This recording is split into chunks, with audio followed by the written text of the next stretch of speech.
On October 2nd, 2012, my friends at the time and I walked to the local mall, as one was still allowed to do in those days. We went to the GameStop, our favorite video game store. Favorite here meaning the only one within walking distance. We were 19 at the time and none of us knew how to drive yet. We walked to the nearby Jack in the Box where we ordered some food and discussed what we picked up. I, broke at the time, probably didn't get anything, choosing to spend the little money I had on some food items. The more things change, the more they stay the same. My friend, very excited, pulled out his brand new copy of Resident Evil 6, still in the shrink wrap, believe it or not. He was a huge fan of Resident Evil 4, though my other friend and I were totally unfamiliar with the series. Though what we did know about the game was the first thing everybody knew about the game. Though that joke had certainly run its course by then. What we did know is what we could barely suppress a smug chuckle over. Doesn't that game look bad? Well, that was before I got suckered in. I had one friend who convinced me to pick up Resident Evil 4 when it was released for the PlayStation 3 on September 20th, 2011. I didn't get into it. I couldn't handle horror, I was bad at the shooting, fell off around the time you can shoot the lake to get the Del Lago to eat you. At the very least, that's all I could remember from this experience, and that was the end of my Resident Evil career. At least for 9 more years. At the beginning of 2020, on a total whim, I picked up Resident Evil 2 Remake for the PlayStation 4, and boy, did I fall in love with it. And I mean, in love. So I played through the series. When I finished 5, I picked up my box of 6 that I still had at the time, and I said, you know, I really just want to play 7. The reputation of this game had definitely preceded it. So I played 7, and you know what? That game is one of the best in the whole series. But now I was out of games, and I couldn't hide from it anymore. 6 was all I had left. Until Village came out, and then I played that. And then once again, 6 was all I had left. So it became time to face the music. Almost 10 years to the day it released, the day that I smugly snickered at my friend, it was my own turn to put my back to the wall and face the bullet. So, Resident Evil 6 becomes the first game I look at in this award-winning series. I actually came up with this idea to make this project when I first started playing this game in 2020. Like sort of a little documentary into the way I felt about it. I mean, at the time I was only familiar with the infamy of Resident Evil 6 and not much else. In fact, I knew this would be the first episode of this award-nominated series even before I started playing it. Before I even numerically realized that this was the worst game in the series. So is it? Am I breaking my system immediately, delegitimizing this award-winning, multiple-time award-winning series before it even gets off the ground? How do you make such a calculation? I mean, where does this game stand in the history of the series? At first, I simply took for granted that 6 was considered the worst one. Then I figured I'd come up with something a bit more substantial, so I went through an incredibly scientific number crunching process.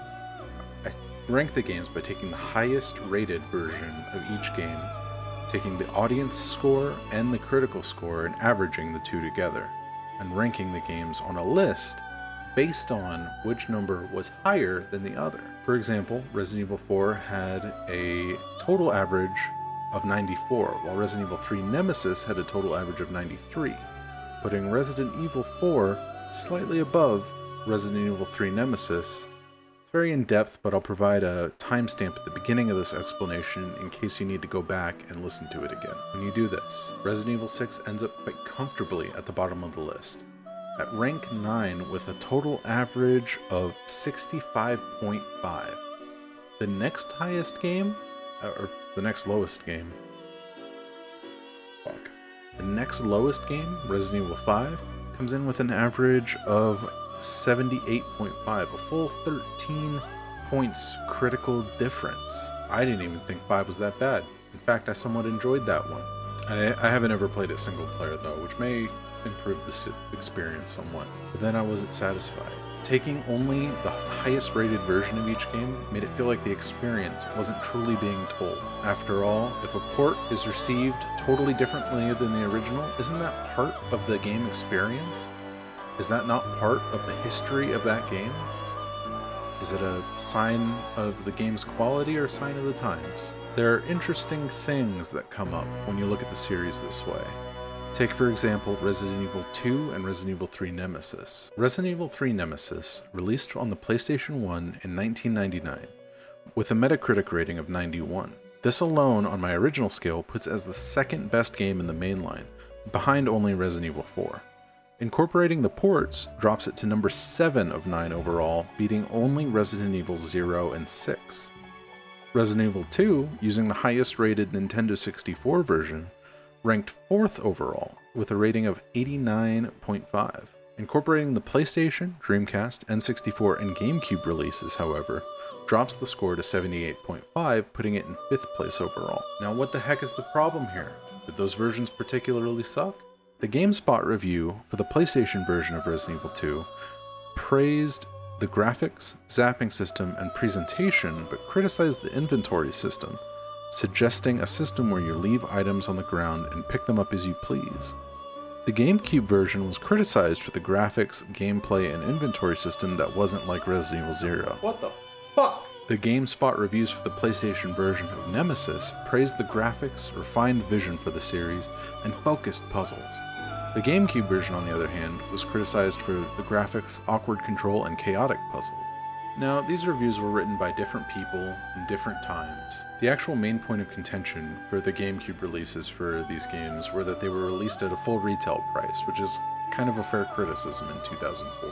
Point out these differences now, because in 2022, the GameCube versions of those games are the best versions of those games. If you have a cool uncle who shows you how to play it on your PC in 1080p with an Xbox controller for free. The point is, time changes perception. Resident Evil 2 was considered a masterpiece in 1998, a rental at best in 2003, and a full 20 years after that, a classic again, masterpiece. When you add the side games and remakes, Resident Evil 6 is actually not the bottom rated Resident Evil title. Here are the games that are technically ranked below it. Rank 22, Resident Evil Resistance. Here's the series' attempt at jumping on the asymmetric multiplayer bandwagon, complete with microtransactions and an experience bar that won't go up without buying into the battle pass. I technically can't get too mad at this game because you get it for free with the Resident Evil 3 remake. Rank 23, Mercedes. Rank 23, Mercenaries 3D. I don't have a 3DS to see, and as far as I understand, this is basically just the Mercenaries mode from 5. I can't imagine it being that bad, really. Rank 24, Dead Aim. I hate the controls of this game so much that I'm not even sure the team who made it knew what a video game was when they made it. Rank 25, Operation Raccoon City. This is actually the biggest tragedy on the list. A game where you play as Hunk and do dirty work for Umbrella during the Raccoon City incident would have been actually fucking great. Instead, we get a half-baked trend-tracing squad shooter that isn't very fun. Rank 26, Survivor. I gotta hand it to them. While I in no way enjoy this, they were trying shit. You gotta respect that. Rank 27, Umbrella Corps. Well, I mean, you can't expect me to actually... It's not even on sale right now. You can't actually ask me to. With that digression out of the way, on all scales, on all accounts, on all platforms, Resident Evil 6 is considered the worst game in the mainline entries of the Resident Evil series. Will time be kinder to this gargantuan fly monster? Let's find out.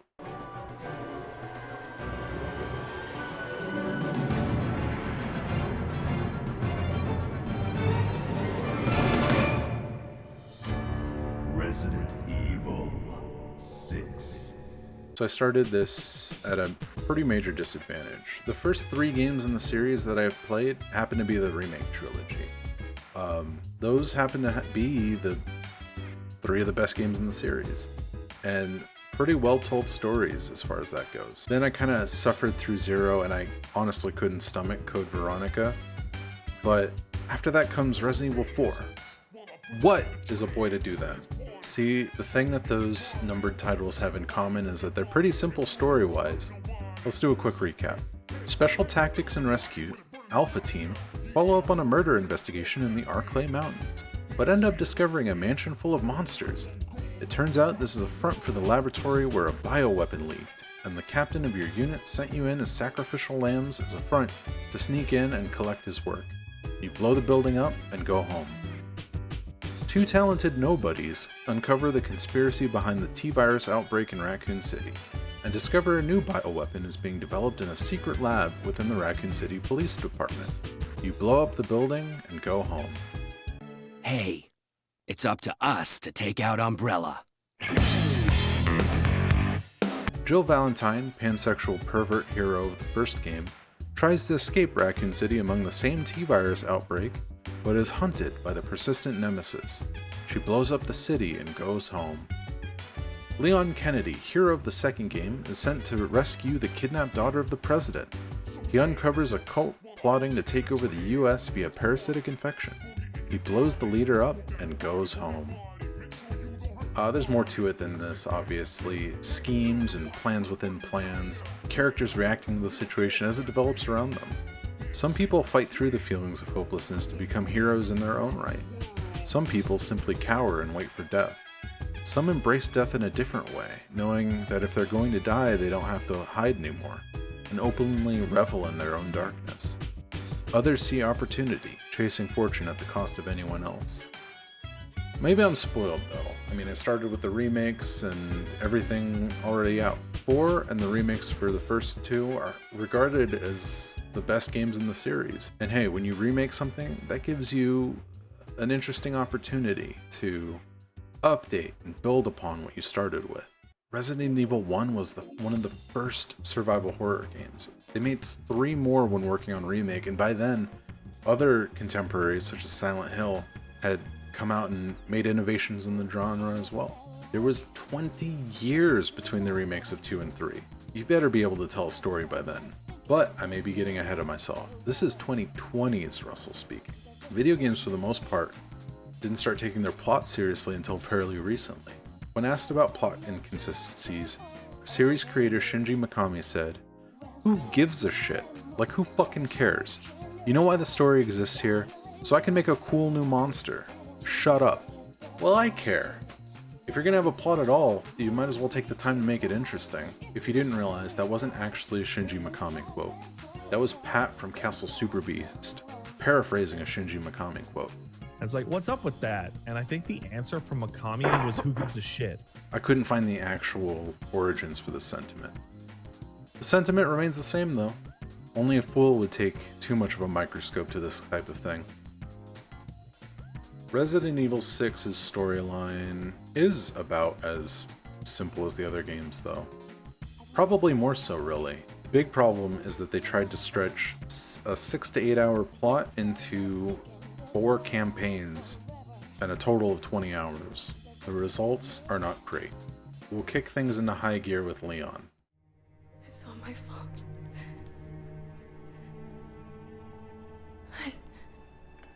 I did this. What are you talking about?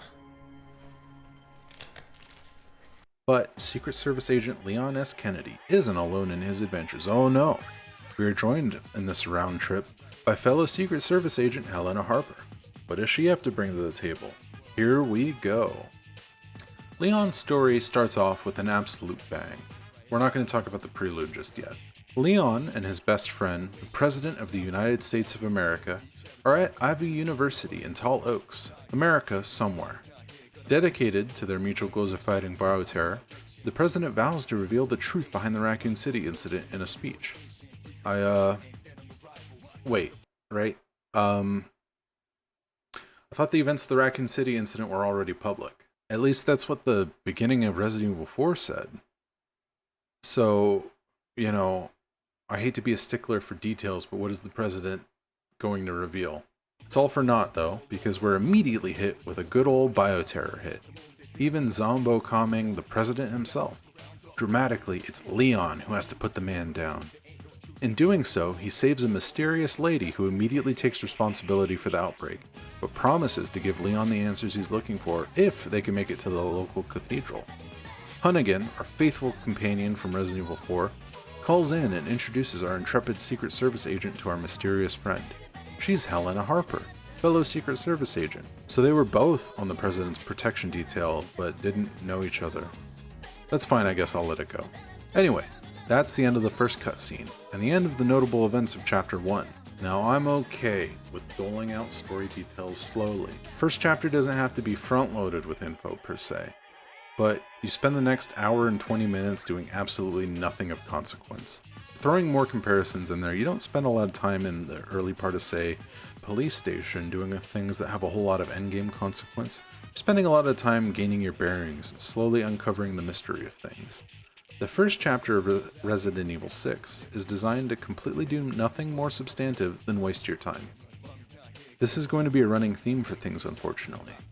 One thing that's interesting about this section compared to everyone else's opening section, because everyone else's fights armed Joavo, you're incentivized to actually shoot them. However, Leon fighting regular zombies really can just melee about his whole way through. I feel like there should be more to say event-wise, but you really just spend a bunch of time running around the campus looking for stuff. You eventually hit a metal detector with a waist-high table next to it that Leon can absolutely jump over but doesn't even try. You have to run through the detector to predictable results. Should've known better. Yeah, you shoulda, asshole. There's then a part where you get to an abandoned police car and have to find a spare key while zombies attack the car. I actually think this little bit is great. I want to give this game its due when it deserves it. I don't even want this series to be overtly negative. Despite how things have gone so far, this is genuinely a good bit. It doesn't last long because you crash the car almost immediately. Cutting into the sewer, there's a quick moment of sexual tension between Leon and Helena that never leads anywhere or comes up again, and we get a flashback to Leon and the president palling around. This scene is actually emblematic of something that plagues this whole game.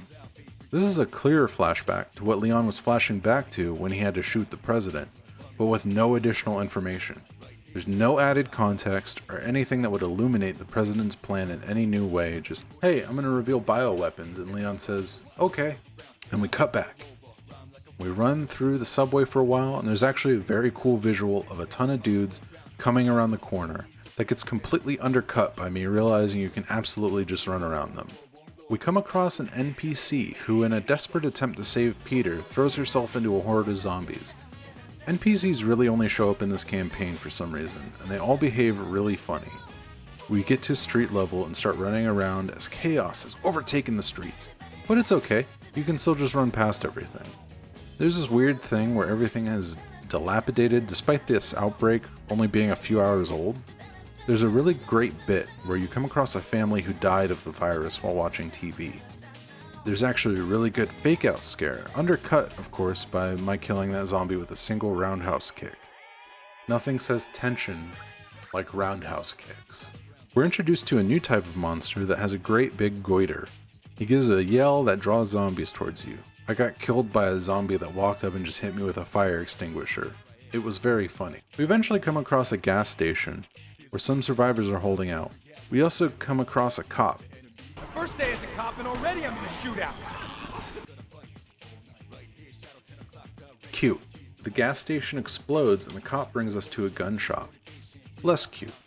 We now begin our second cabin sequence of the chapter as the gun shop owner demands we clear out of the surrounding zombies before he lets us get to the second floor.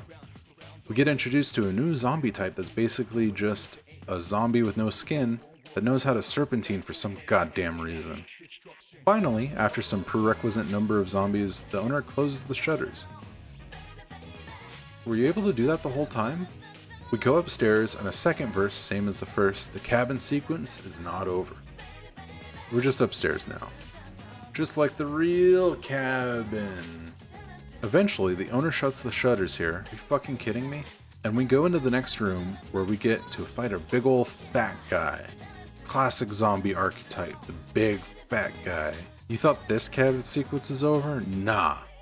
Finally, we get up to the roof where the cabin sequence continues. This shit continues until a bus shows up that happens to be going to the cathedral that Helena wants to go to. We get to the bus and continue the cabin sequence until the driver is able to run over the big boy, and the chapter concludes. That cabin sequence, albeit with a death and me trying to look at everything, was 20 minutes long. I clocked in at 1 hour 28 minutes for the first chapter. All the pertinent story information is learned in the first cutscene.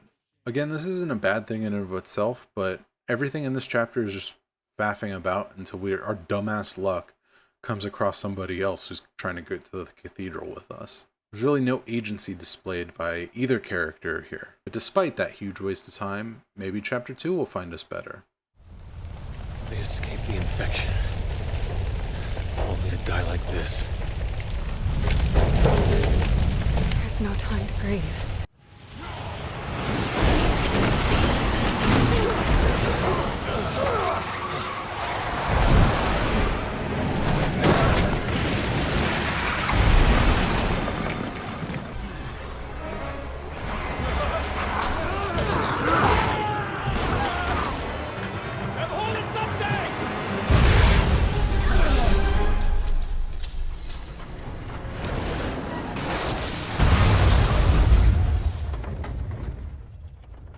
Maybe not. We can't take Leon's ass anywhere, I swear to God. But let's jump back for a second. We also received word that an organization named Neo Umbrella just claimed responsibility for the attack. Neo Umbrella. Why would they call their company that? Hunnigan also reveals that HQ has been commandeered by Derek Simmons. He's got a thumb ring, so you know he's evil. I finally get sick of the default FOV and we're on our way through the graveyard. This is a minor point, but almost every regular zombie for the rest of the Tall Oaks portion of the game are actual reanimated corpses rather than living people experiencing zombie-like symptoms, like in the Arklay Mountains / Raccoon City incident. I guess there are reanimated corpses at the beginning of Code Veronica 2, but whatever. A dog with the key we need runs across the graveyard back to the beginning, so we have to run through the whole thing again. At this point, we start seeing zombies wearing medieval chainmail, which is insane, but we're only in chapter 2 and it's going to get a lot stupider as this game goes on. We finally reach the front doors and the people taking refuge inside refuse us entry as we take out the cabin sequence. Luckily, a hyper competent player randomly joined my game and we took the group out flat. Here's another thing I'll throw in as a cool thing this game does. If you choose to be connected online, other players can join your game as co-op partner. Taken a step further, when the plots intersect, if another player is playing that part, you can join up with that game too. Actually neat. So I want to make a quick shout out to everyone who joined me. I really couldn't have done it without you. So here's everyone. Z Squirtle Turtle, Shadow Diaries, Chrissy, King Shuffler, Deadbeat, Buster_1990, Newt, Professor Muffin Muncher, my main man Coltrane, 9489282221, RE Vibes. I'm gonna do my absolute best here, please forgive me. KGG Liafakuji, Typical Kakuna, Sponge, Shaxamillion Gredvius, This Is Not, open parentheses, greater than _R, but with a flickering name that never fully showed. 34365211685. If you're someone I played co-op with and you somehow found this video, let me know, I'll send you a thank you card. Seriously. The people inside the church finally let us in and are understandably disappointed that we weren't a rescue squad. Don't worry though folks, we'll do everything in our power to make sure you all get out safely. After an absurdly simple puzzle, we managed to unlock a door to the side of the cathedral leading to the RE4 pull of the game. Absolutely nothing to say about this part. If I weren't reviewing the footage as I typed this, and you told me that putting the Madonna statues actually opened the hidden staircase to the next area, I would have believed you. Absolutely disgraceful. We find the keys to the underground altar we've been looking for, and the game dies.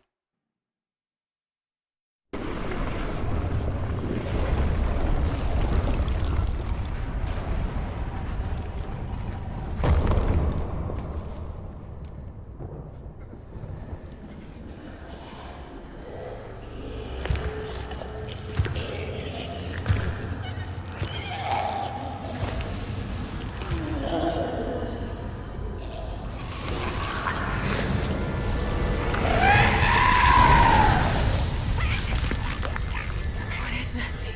You're asking me?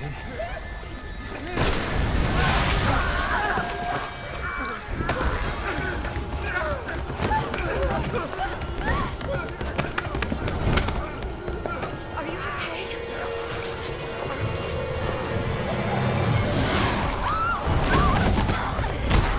Guessing that's what unleashed this hell. That's right. A farting titty monster comes in and runs around like a naked Zoidberg. At one point, Leon does his best Frank Drebin impression. Don't panic, people. Just move away from it. Everyone, out of the way. We'll take care of this. Please, this hurts. Nothing to see here, please. He actually sounds kind of annoyed, like, yeah, what the fuck are you people doing? Like they're walking right up to it or something. Finally, after far, far too long, you drop this abomination with one final fart and one last jiggle of the titty. We're off to the secret underground church lab. Leon points out how babified the puzzles we're solving in this area are. A fifth grader could bust out of here. You just have to punch in the numbers in the doors. Yeah. We find a big interrogation room and Helena wonders if Deborah is near. Why is this place so decrepit? It's actually kind of weird because people were actually using this lab. Helena remarks that she was here 3 days ago. How did it get this filthy? Leon gets distracted by a tape labeled Happy Birthday Ada Wong, and we see a naked Ada Wong birth out of a big BOW cocoon as Leon stares dumbly into the TV. Then blames Ada for what he sees for some reason. After some more fighting through the lab, we end up sliding down a chute into a mine? We're clearly pretty deep below ground. I'm not a professional distance measurer, but we're clearly pretty down there. Just keep that in mind. This turns into a gigantic aqueduct thing, where we finally find Deborah. We still aren't sure who she is, but goddammit, here she is. Leon starts demanding answers, but Helena puts off her explanation. We start to go deeper and deeper into this cave system. The roof starts caving in because things have gone too smoothly for too long. This game is written in a funny way. For some reason, not a single thing goes any degree of well. If Leon and Helena got up in their apartment to go get a glass of water, the roof would cave in. A sinkhole would open up in their apartment and the water pipes would start bursting for no reason. It gets to the point where it's so absurd you stop feeling any sense of tension at all. Right on cue, Deborah starts coughing, bursts into flames and cocoons just like Ada did earlier. Speak of the devil, Ada shows up out of nowhere, and when Leon asks what's going on, Ada refuses to answer. Deborah starts to mutate, and we get knocked down really far and have no choice but to descend even further into the cave. Ada hands Leon a ring and promises he'll find a use for it at some point. We reach the bottom and get attacked by Deborah again, and her boss fight starts with some earnest. Helena tries to emotionally appeal to Deborah, and she should really know goddamn better at this point than to be pulling that kind of foolishness. After getting shot and punched a bunch, Deborah does a hole in the ground and we fall further still, and are forced to descend even further into this seemingly bottomless pit we found ourselves in. We end up on an old-fashioned minecart descent and attacked by Deborah again. We crash the cart. Leon, you gotta stop driving, bud. And Helena allows Deborah to finally fall to her death, vowing revenge. We cut to Helena and Deborah tied to chairs and learn that the two are sisters.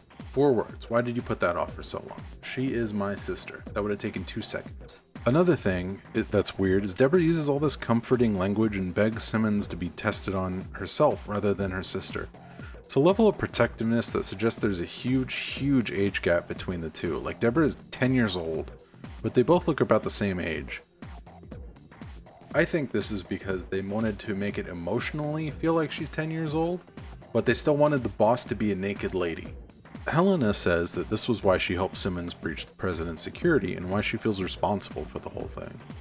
But it's not your fault. In fact, it's clearly not your fault. I don't know how you feel any responsibility. Guilt, sure, but responsibility, Ada says they're all up against the people who really run this country, but in truth the plot doesn't get that fucking complicated. Calm down. Simmons himself contacts us and the chapter ends. So what the fuck, right? We get to the church, get through the chapel, find the secret lab, find the video of Ada's birth, discover Helena worked with the bad guys in a vain attempt to get her sister free from BOW experimentation, and finally had to put her down. That's a lot of fat you can trim, a lot of fat, but it's a productive chapter nonetheless. Enjoy that while it lasts. At the time of the attack, you had abandoned your post. Leaving the president vulnerable. You must admit such behavior is suspicious. The following is the description of Leon Chapter 3, taken from the Resident Evil 6 fan page. Derek Simmons was the man who orchestrated the attack at Tall Oaks, which led to the assassination of the president. As part of his plan, Simmons frames Leon and Helena for the crime, taunting them with the promise to clear their names if they come to him. Having been used by Simmons and ultimately losing her sister to his treachery, Helena is pushed to the brink. With the two agents now sharing a common enemy, they vow to bring Simmons to justice and begin to make their way out of the catacombs.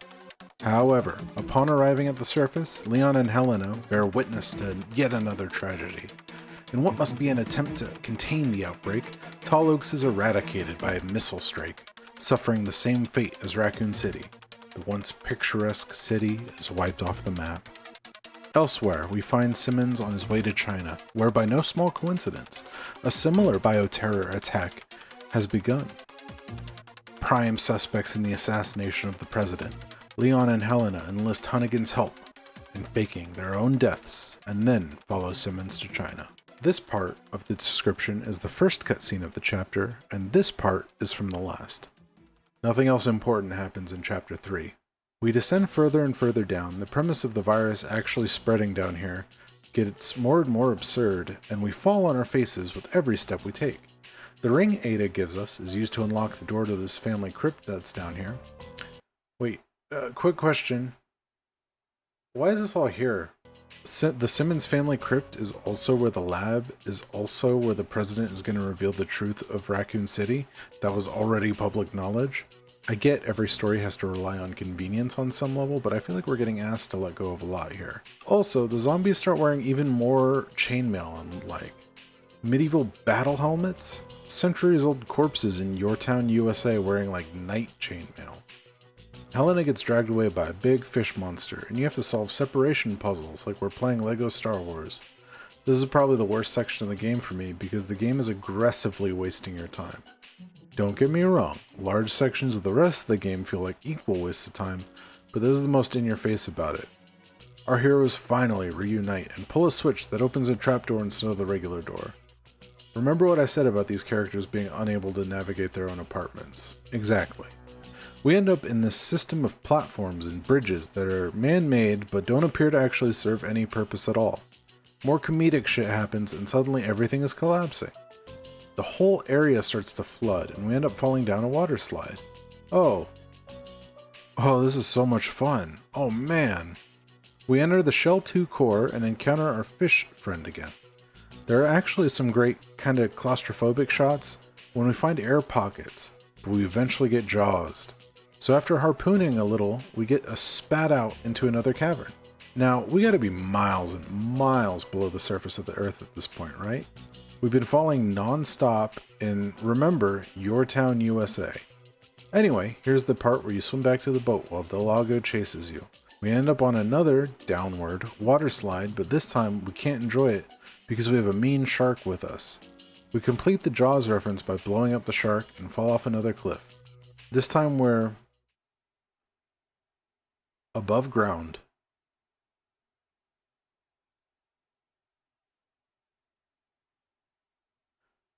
You know the part in Silent Hill 2, the Silent Hill Historical Society, where James goes on a literal downward spiral?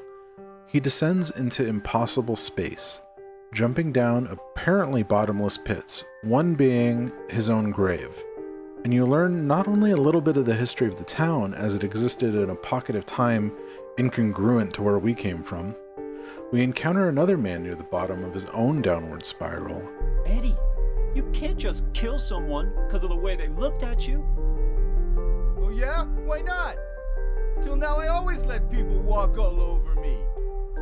And when we finally emerge, we find ourselves at Toluca Lake, opposite the Lakeview Hotel, the final special place James has to check to discover the truth about Mary.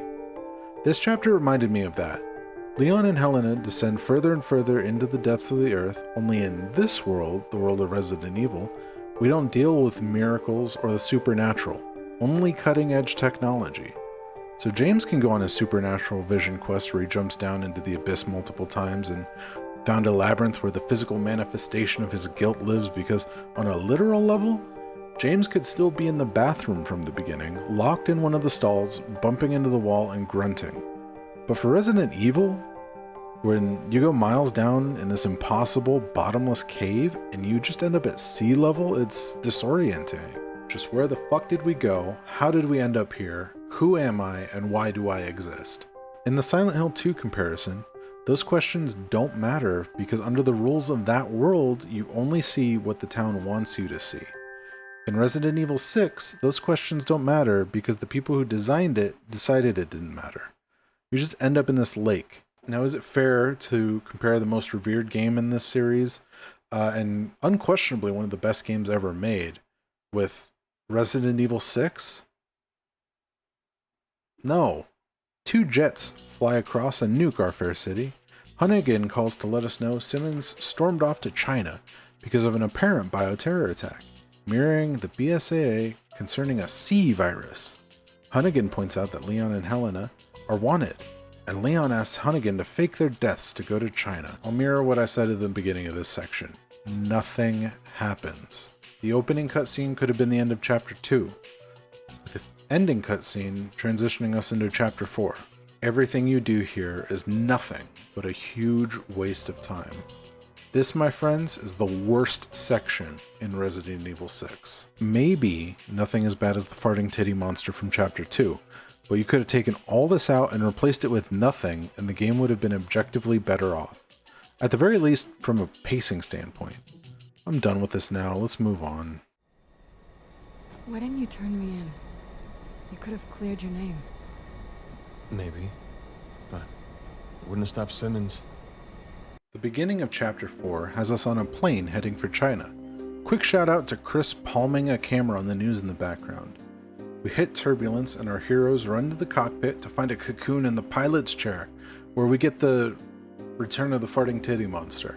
In true slapstick fashion, the FTM jumps into the plane's air ducts and starts farting in the cargo bay. We head down there to reduce the pressure, but the FTM runs in and starts farting on us, so we open up the hatch to let everything flow out the back. Well, gee, we knew we were opening the cargo bay. I feel like we could have braced ourselves better. So everyone is a zombie now, and the plane is going down, and once again, we can't know 8 seconds of goddamn peace. We can't even climb the stairs without falling down. Jesus Christ, how much worse can this get?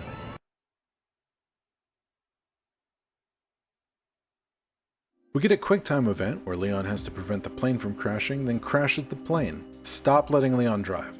On the way down, we see Ada riding a subway train for some reason that I'm sure we'll find out about later. Having survived without a scratch, we run immediately into Sherry Birkin and her constant chum Jake Mueller. Sherry is an agent now and works for Simmons, but seems ready to turn on her boss when Leon says he's a bad man. This little reunion doesn't last long when we're attacked by the Ustanak, a tyrant that's been chasing Jake and Sherry around.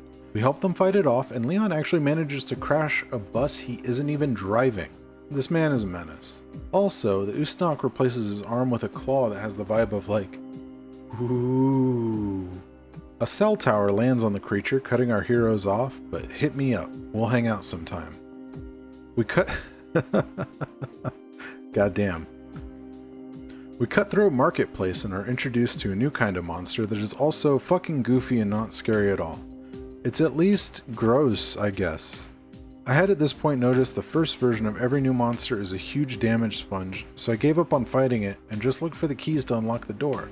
A monster pushes both me and it through a meat grinder while Helena just stands there and watches. That was my bad, I just thought it looked funny. Leon pushes it through this time, and we see a shadowy figure enter a building that Leon identifies as Ada, but she runs off and we have to make chase. We hear another mysterious pair near us also chasing Ada, but they make the elevator before us, so we gotta take the stairs like schmucks. We get attacked by explosive fucking Roombas, just in case you thought this game had any shred of respect for you. We hack our way out and make chase again. Ada finally gets cornered by the other pair, who end up being Chris Redfield and his companion Piers Nivens. After a little fight and some tension, Ada flashes our heroes and runs away. So Chris thinks Ada is behind everything, and Leon says it's Simmons, a name I'm not even sure Chris knows. Chris agrees to continue chasing Ada and will arrest her, and we're off to Simmons again. So I'm speaking right now as someone who's already completed the game, and I'm trying to do my best to tell everything in order and not jump ahead and spoil too much, but we know that wasn't fucking Ada, right? We saw the Happy Birthday Ada tape and even saw her wearing her classic red clothing as we crash landed in China. This is weirdly the worst plot twist I've ever encountered in a video game.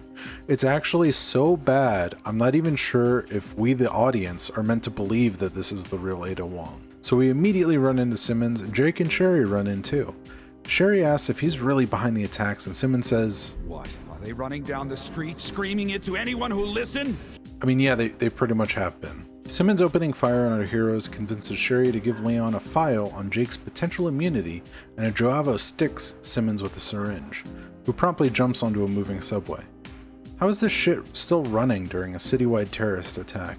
America really needs to get its shit together with the public transit system. We move up the train looking for this goofball and hear Ada taunting him about being hit with the bioweapon. Simmons says Ada is the one who's really behind all this. Simmons says revealing the truth behind Raccoon City would have caused America to lose its authority. Then he turns into a big dog. Commence round 1. We run up and down the train car shooting Simmons the dog a whole bunch and sometimes punching him when he turns back into a human real quick. We end up on a big bridge and Simmons derails the train, but we hit him with ours.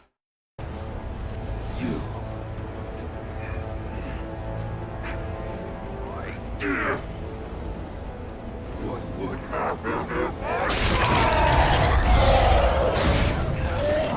I don't think this is ever expanded on other than that it would make him very sad. The helicopter that's been around leaves, which makes Simmons sad, and he falls off the train getting hit by it, causing it to derail, so we jump off and swim to shore. We hear someone wondering if they have to evacuate if the virus hasn't shown up in their area yet. A line I would find absurd if we didn't live through the COVID-19 pandemic. We get a message saying Jake and Sherry are in a secret base at the bottom of the ocean, and Jake Mueller is the key to all this. He gets in touch with Chris to get him to go, but Chris shouts at Leon to bail as we see a virus missile hit the city.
This scene was actually pretty good, I think. Lots of drama and tension. Slap the Resident Evil 6 logo at the end of it, and you got a decent reveal trailer right there. Good stuff. So that was actually a pretty productive chapter. We landed in China, met all the other major players. and have a big hook for the next chapter. Sure, a lot of things were dumb, but you take what you can get sometimes. We're on the last chapter now. I hit my watch on that. We're on the last chapter now, of Leon's campaign at least. Let's get this over with. Leon, are you alright? Yeah. Things just got bad. Real bad. We open with fucked up desynced footage. Luckily, I streamed my footy capture, and now my pretty little face is going to be in the corner of your screen for the gameplay parts. We give Chris his mission and we're on our way, trying to navigate the city filled with noxious gas. We actually get an excellent scene where we drive through the desecrated city. Seeing just how quickly things have fallen apart in this slow, tragic moment, you actually get to feel the destruction and loss of life. We jump over the wall and that's over. Get ready for things to fall apart again. Yay! Immediate explosion. Unlike all the other moments where our hero should have fucking died, this actually slows us down for half a second. The next section actually accounts for the prelude I didn't want to talk about yet earlier. We end up outside on a totally blocked down freeway and someone crashed a jet into the building we had walked out of.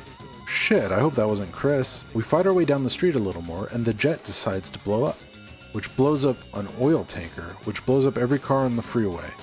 Roland Emmerich, eat your heart out. So while this or any one of the following events would be dramatic enough on its own, we get all of it in quick succession to the point that it's farcical. Leon almost gets pulled off by a zombie. The pilot passes out and Leon has to take over. Helping the pilot reveals he's infected, and Helena has to fight him off. Leon crashes the helicopter through the building. Leon! We land on a glass ceiling where we see a ton of zombies below. This is actually a fantastic visual, I'll give it that. Then the helicopter lands on the ceiling. Just when you think about how this is starting to feel like a 7-year-old wrote it, Simmons shows up again and turns into a dinosaur. Ada Wong also shows up to help shoot at them. We hit him and punch him a bunch and get chased around in a jeep that eventually crashes. At least Leon wasn't driving this time. Simmons is finally defeated and Ada splits. We ride the elevator up and Helen asks Leon if he loves Ada, but Leon doesn't know what sex is. He's spared explanation when the elevator blows up for some reason. The whole building is on fire for some reason. Why? We climb up the elevator cable and notice that Ada is fighting Simmons on top of a connecting bridge. Simmons back in his dog form. We shoot at him until the ledge we're on falls apart and we're back to climbing the elevator cables. This is stupid. What a thrill. The darkness and silence through the night. Space R, what the fuck?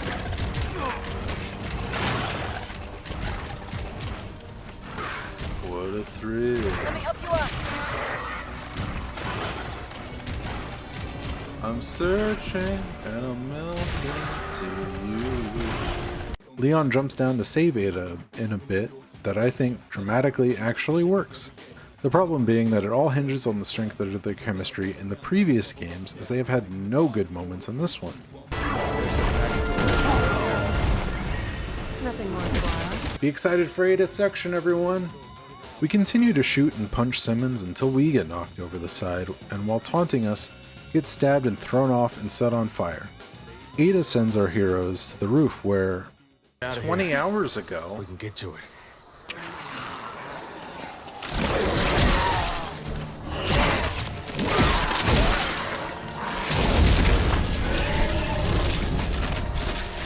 Give me a fucking break. We shoot him a little bit, and he gets eaten by zombies, but shows up as a giant fly. Wesker had to be thrown into a volcano. How are we still expecting bullets to do the job here? Luckily, we find a lightning rod. We keep tricking him into eating it by stabbing zombies with it. He gets hit in the head, and he falls down. We're off to the chopper where... yeah, of course. Hit him with the rocket launcher, and he falls down and becomes human again. It's almost to the point where it feels like unrealistic that anything would kill him. You know? Oh, but that did it.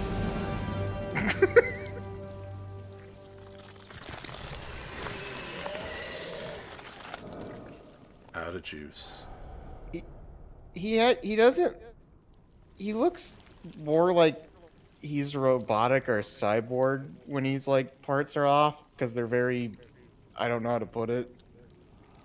Like you get what I mean there. He's like very blocky with his muscles or something. It's very like the Terminator from Terminator 3 vibe. Oh no, the Umbrella logo, were they behind it all the whole time?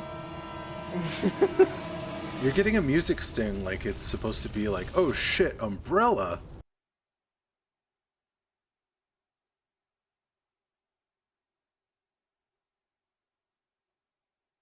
Ada gives us an SD card that has proof of Simmons' naughtiness, and Hunnigan tells us there's a cure for the virus.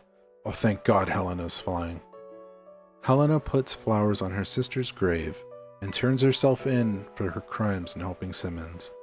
Leon gives her a gun instead, and Hunnigan says it really was Simmons behind all this. They ain't holding you responsible for it. She was also like... Women. Held under duress. Yeah, women. She was also held under duress like the whole time. So what did she do? Title card. Fuck you. Fuck you. So, 1 down, 3 to go. What hooks we got? We still have to figure out what's up with fake Ada. And Jake and Sherry are doing something.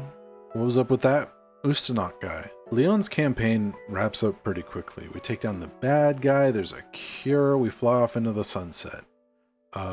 It's up to us to take down Umbrella, rock guitar. So, was Leon's campaign good? Leon doesn't really go through a character arc. He doesn't have to change his behavior. He's basically on the hook for Helena's journey from moment 1.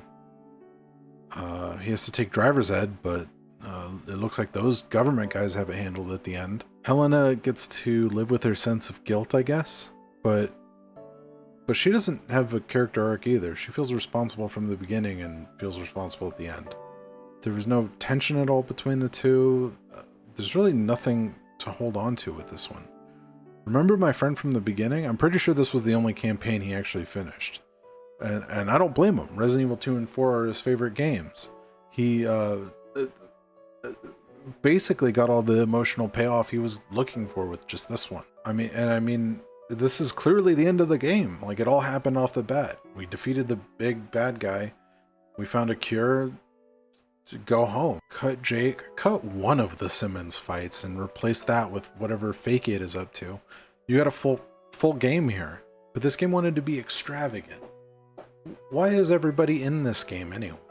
I mean, it has the energy like they're trying to wrap the series up. I couldn't find any info suggesting that it was supposed to be the end of the series, but we have 3 more campaigns to get through. Maybe these will open new doors, show us events in a new light that we hadn't seen or considered yet. They will surely give us a deeper understanding of the game. Let's go! Listen, sweetheart. You're here to pour drinks and look pretty. So how about you shut your mouth? How about you get the hell out of my bar?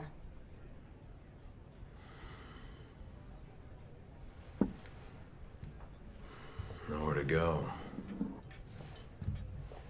For the next section, we follow longtime listener Chris Redfield and first-time caller Pierce Nivens as 2 operatives for the Bioterrorism Security Assessment Alliance as they carry out special missions across Europe and China. Let's see how they do. Everyone's favorite asexual king, Chris Redfield's chapter starts right where you'd expect it to. In a dinky dive bar in Eastern Europe. Chris drinking himself to death wearing his Resident Evil Village gear. A nearby patron wearing a BSAA shirt talks shit on the food, and Chris is rude to the bartender. Chris is about to kill a guy, but is interrupted by the BSAA guy, who introduces himself as Pierce Nivens, and starts berating him for running and hiding after all his comrades died. It's then revealed that everyone in the bar is BSAA, and they're taking him back. Chris gets a last escape style voiceover saying he can't run away from his problems and has to take responsibility. This, in my opinion, is actually a fucking fantastic start for Chris's story. There's actual strife to explore, somewhere for Chris's character to go. a hole to dig himself out of that isn't like the literal hole Leon had to find himself in. There are reasons to be interested. This is one big gaping fuck up in the narrative though. Chris has amnesia, and that's how he found himself in the throes of alcoholism.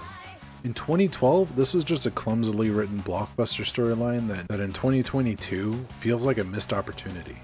See, Chris Redfield, as much as I love him, is boring as fuck for most of the series. Not as cool as Jill in RA1, an absolute drag in Code Veronica, and a total flatline in Resident Evil 5. As much as people drag this campaign for being a cover-based shooter in 2012, not even a particularly good one. This campaign is straight shot exactly 100% where you would expect Chris to be at this point in his life. And throw a story about getting through trauma in the mix? Could have been great. Not by this team, no. Nearly 100% of what went wrong with this game was the execution of it. Can only suspect a genuine character study into mental illness would have been completely embarrassing. I still can't help but look at all this and think, what might have been? On the whole, the amnesia part was wholly unnecessary and the game would have been better without it. We cut back to China. Chris is in command of a shiny new BSAA team that includes Pierce, and we're investigating a terrorist attack totally unrelated to the one Leon dealt with. We're gonna save some hostages, put the terrorist group in their place. We're out of here. Simple enough. First thing we do is run into the news report that Leon and Helena didn't see and run through a chaotic street. We shoot a Joavo and it actually gets called that. This section, much like the other section, suffers from being too goddamn long for its own good. Lots of running through buildings and shooting guys with not a lot of substance. We get a nice cut scene for a big old mutation. Chris gets a flashback to the event that triggers his amnesia. This totally works just as memory he's been trying to block out, and again, the amnesia angle wasn't necessary. I don't even know if that was a Joavo or not. It could have been a regular dude having a smoke. Why'd they drop us off so far away? We continue along, taking out waves of Joavo, but suffering our own squad losses along the way. One thing I think this campaign does rather well, that Leon's didn't, is it feels like Chris and Piers have more moments where they get to work together. Even save each other's ass a few times. There's a bigger sense of camaraderie between the two rather than being a chaperone on Helena's personal guilt trip. Speaking of this partnership, this is actually the first two-man group in Resident Evil history. Do you think that makes a difference to an ace king like Chris Redfield? We get to the target building, but the other teams are running late, so we get a little cabin sequence to pass time. How many of these assholes do we have to kill? Ho ho ho!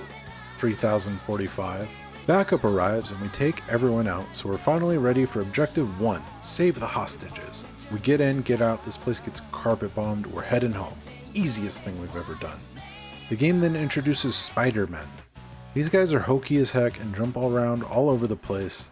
It only gets worse when they actually are the ones that take the hostages and you have to run all over the building after them. It's nice to stop and smell the roses every once in a while, so I stop and check out the mahjong hand some of the people were playing before all hell broke loose. This section actually hurt my feelings as I chase this fucking stupid monster all over the building. Finally, our last hostage is on the first floor, so we make our way down. This game puts a bunch of focus on a cop car for some reason, but it doesn't mean anything, so we continue. So this game wants to have its survival horror cake and eat it too. You get consistently low ammo drops while also having so many action sequences that you basically are starved for ammo for the first half of every campaign after Leon's. Where in Leon's you don't ever have to shoot your gun, you're basically shooting your gun constantly in this one. But they don't give you the amount of ammo drops that you feel like you need to effectively play. We hit the wall here. You have to fight about 100 guys and I had no health and no ammo, so it mostly amounted to me waiting for the AI controlled Piers to take care of it. Amazingly, I picked up about 1,000 skill points out of the crates I kicked open, and about a clip and a half of pistol ammo, so thank you video game. We say we're clear before we're clear, so HQ commences with the bombing, and our exit caves in. We manage to clear the building and it looks pretty cool when we jump out of the explosion. We see some cocoon soldiers and Chris's memory rushes back to him as he whispers to himself the name Finn. Speaking of Finn, that's the end of chapter 1. Listen up. The BSAA, our job is to rid the world of bioterrorism. And the only way we're gonna do that is by sticking together. Nobody's expendable. Exactly. We find ourselves in Edonia, Eastern Europe, 6 months ago. Right off the bat, one of our recon guys has been murked. Literally. Our BSAA group are off to take out some Joavo. I'm not gonna lie to you, this chapter is without a doubt the most military shooter in the whole game. We fight a big fella, and I think the series really fucked up naming El Gigante too soon, because now what do they call this guy? In honor of the fact that not much is going on in this section, I present to you a classic Rudo moment, in which I shared a tender, vulnerable moment with my stream chatters. Kings, queens, and all the monarchs in between, I present to you, I forgot the name of the video, philosophizing on Resident Evil 6. Enjoy. Why are you farting all over the place?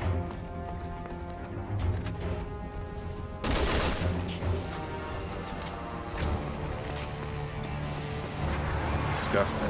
That's like that's like the last thing I want to happen. I would be too embarrassed to be in the military because like I would be too afraid that I would shit myself and then get killed and they would just find me like that, you know? It is cool. I'm afraid of shitting myself in general though, so it's not like it's not terribly unique of a issue. You ever get that? That's like, I don't drive, but the one reason I want to own a car is that I could just have a change of clothes on me all times.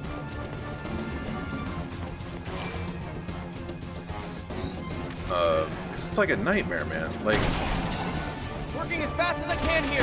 Hang in there. Shitting yourself in public? Are you serious? Like, you go like, all right, well, like I can't get on the bus.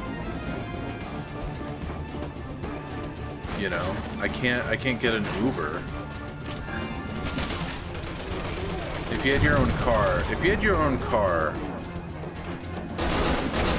can get away with it. It's gonna stink in there for a while, but you can get the stink out and no one would know.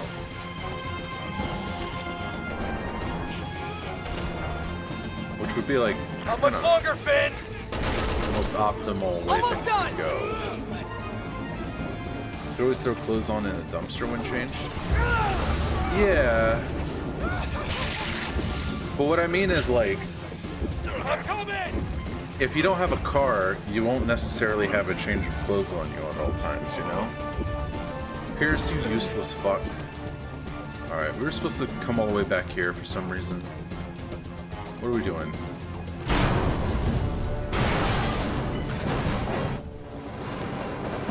Are we fucking crazy? What the hell? Alright, that's fine. This game don't make no goddamn sense. I'm not gonna try to pretend like I'm gonna figure out what's going on. That seems like the worst way we could have handled that situation. We got a fellow wounded on the bridge, but there's a tank waiting to blow the fuck out of anyone who gets close. Honestly, not a bad dramatic scenario. Our boy Finn applies band-aids while we try to advance and make moves to draw out the tank. In one of the few actual applied co-op sections of the game, Pierce is laying cover fire from a vantage point at our end of the bridge. They figure out they can shoot the convenient fuel truck parked behind the tank.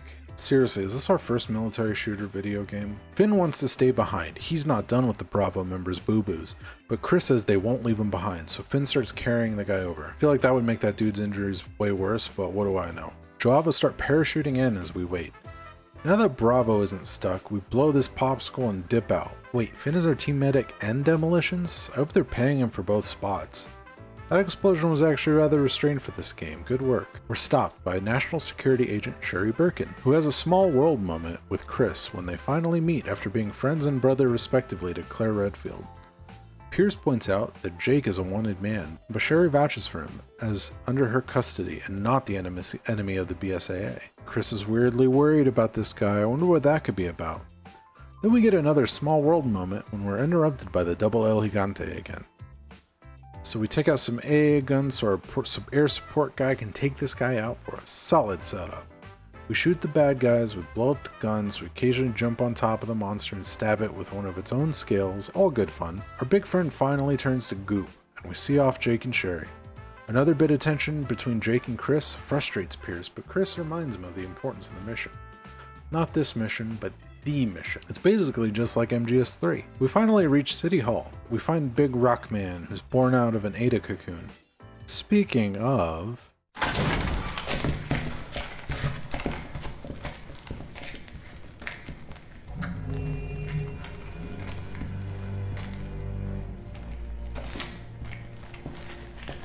Captain.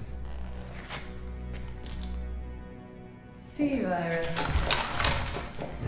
That's what the guerrillas were calling it. Nice to see the cavalry's here.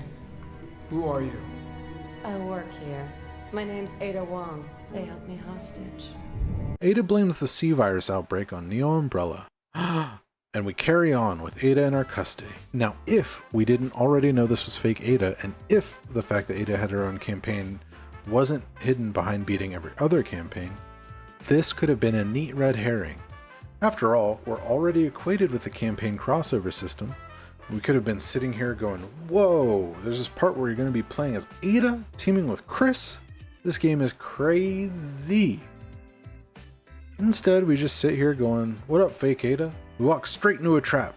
Chris and Piers get cut off from the rest of the team, and Ada throws a sea virus surprise, killing our entire team as Chris can only look on in horror. His beloved Finn transforms before his eyes and kicks his ass as Pierce drags us out. Speaking of Finn, that's the end of chapter 2.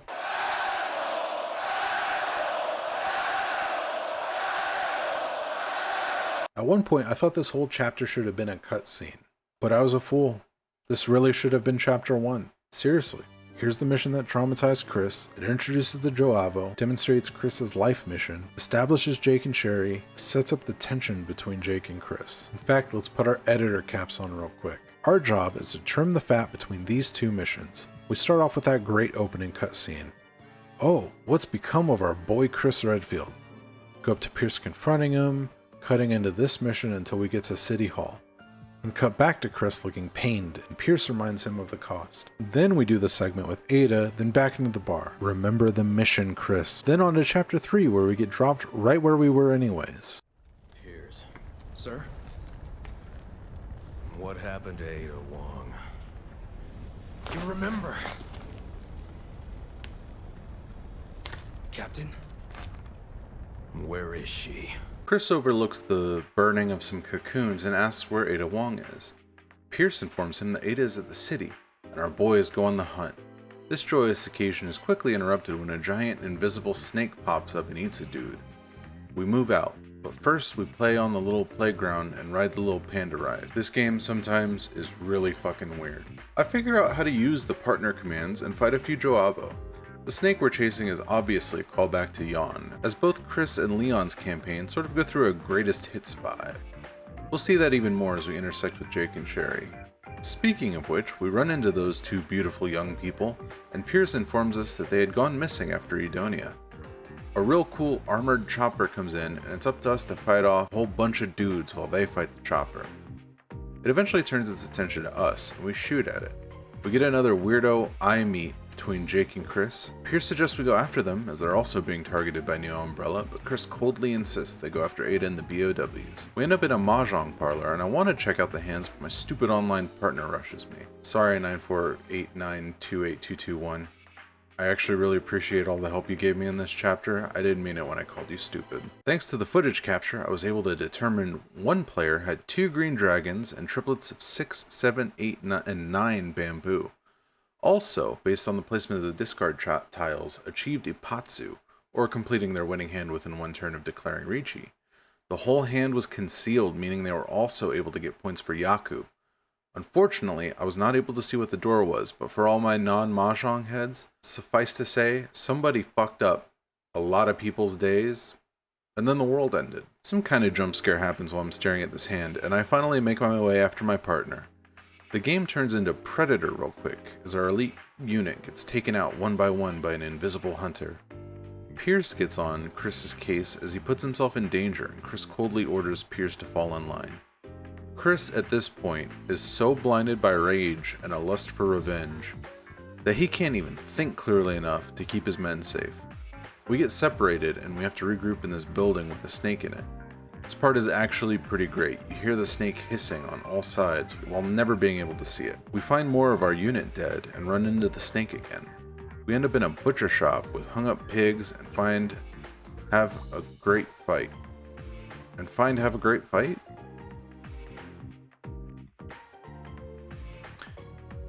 great fight where you have to sense out the snake before it gets you.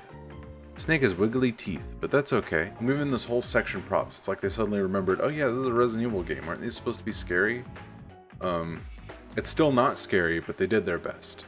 Shouts out to you. Shout out to the part where you have to crawl through a vent into another building and find the snake crawling it too. We finally force the snake to run away into an electric trash alley. They realize their weapons are doing no good, so we have to plug in these gigantic generators, and one of our guys shocks the shit out of himself. We eventually successfully electrocute the snake instead of ourselves, and resume our chase after Ada. Pierce points out that the mission has been fucked, and they need to pull out when Ada shows up to hit our boy Marco with some bug juice.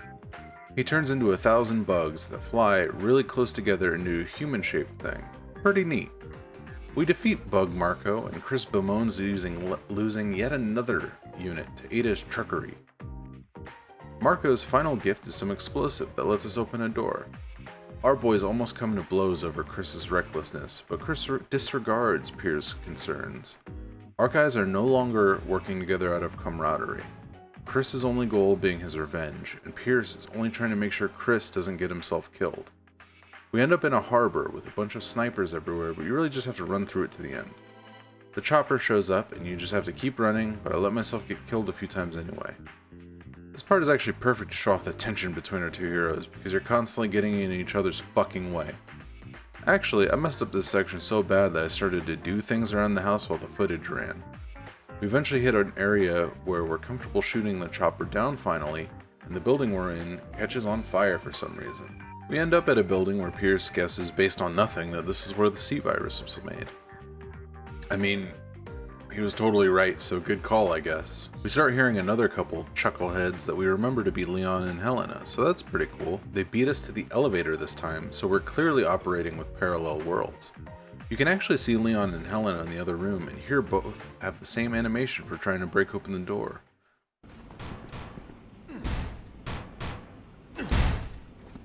Exploding Roombas again, with no variation. We chase Ada along the catwalk again, and have the scene with Ada, Leon, and Helena again. Again, no variation. Since this is the first point where these two particular campaigns intersect, this is where you also realize you aren't going to get anything out of the other campaigns. Chris gets over his lust for revenge all of a sudden, and makes nice with Pierce as we chase Ada down the highway. This was quite abrupt. There's not really any reason for Chris to get over things other than Leon asked him to, and not even in a particularly compelling way. This part of Chris's character arc just comes to an end. That's it. We're on chapter 3 of 5. We chase Ada for the rest of the chapter in an embarrassingly long scene. God, this should have been a short cut scene. We finally make it to the harbor and fly our car into an aircraft carrier, and the chapter finally ends.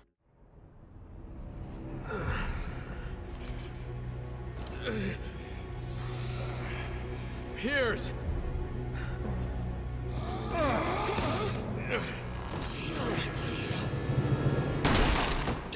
I'm good, Captain! We wake up in the intrepid aircraft carrier surrounded by fishmen. They look like henchmen Aquaman would fight in a Lego game. It's possibly the worst design on these guys. Based on my gameplay footage, I completely gave up here. I just ran around and shot dudes and not even particularly trying to find where I was supposed to go. We finally find a bulkhead door, so we decided to fire a fucking missile at it. Chris Sam Fishers across a pipe while dudes shoot at you for a nice cranking sesh assisted by Pierce firing us off. We get lost again on the way to the door. It's moments like this where you face an endless wave of poorly designed enemies with no music or clear objective. Makes you really appreciate how poorly put together this game is. We get outside and climb some steps and end up inside again. We're told fighting is getting worse, we gotta hurry up, and holy shit, we end up in the same place again. Having made no goddamn progress in the last 18 minutes of this godforsaken chapter, a Harrier shows up to fire its guns at us. I make an honest attempt to fight it, but the most obvious cover in the map completely obscures your aim. Turns out all you have to do is shoot the guy, so we're on our way. I give up and stand by the door Pierce and I are supposed to co-op through. We finally make it to the end of this awful room and run right into the audio file of Ada Wong. This is the same speech she says to Simmons over the phone in Leon's campaign, but we see her talking into a cube. Is her comms device connected to the ship's intercom? Were we supposed to hear that? It's not really clear, so we move on. Holy shit, the real Ada Wong is here. Our stupid heroes make no connection to the fact that this Ada is dressed completely different from the Ada we've been chasing, and are totally oblivious to the clone/doppelganger situation. We get another random silly bit where an Aquaman is showering and mosey on. I know we're halfway through this story recap already, but so much of this game is just run from one room full of dudes to another room full of dudes. We get another Ada sighting, and there's something funny about knowing the real Ada is probably too fucking cool to be even remotely concerned that we're closing it. We find fake Ada, and she immediately starts talking shit about Chris losing so much of his team. Chris has his hero speech, and Ada reveals she's already scheduled the launch of the bioweapon, some real Ozymandias shit. She intends to take out the world, and a helicopter with a mysterious sunglass man shoots her. She falls off the building like the comedian. Pierce finds a vial of the C-virus, and we take it in order to study it back at the lab and run inside to find the Cenobite guys from Leon's campaign. We end up on a hunt for 3 keys, and I can tell by the way I'm playing, I just want to get it over with. I find the first 2 keys alright, but get totally fucking lost trying to find the last. No matter, you have a super GPS tracker to tell you where to go whenever you want. We finally get to the open lava room and almost get got. Do ships really have open lava rooms in them? Luckily, we find a Harrier of our own and take off. Chris was a whiz kid in the Air Force, remember? We fly over to the aircraft carrier and against all odds, start taking out the anti-air measures to try to take out that missile. We're playing ace combat now, fellas. We drop Piers off, cover him in our jet, taking out Aqua chaps like nothing. There's something about flying planes in video games I just don't like. Our double Elegante pops up again. He's even bigger now, but no match for our jet. So we kind of just sustain fire until Pierce successfully stops the launch and we pick him up.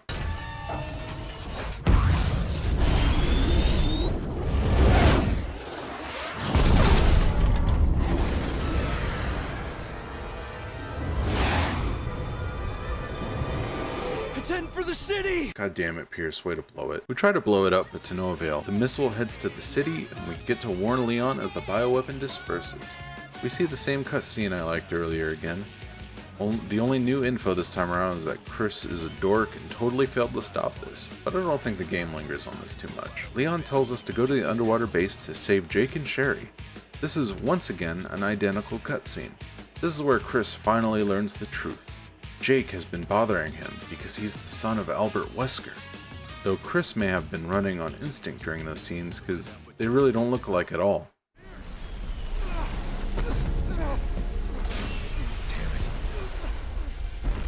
Just go! No.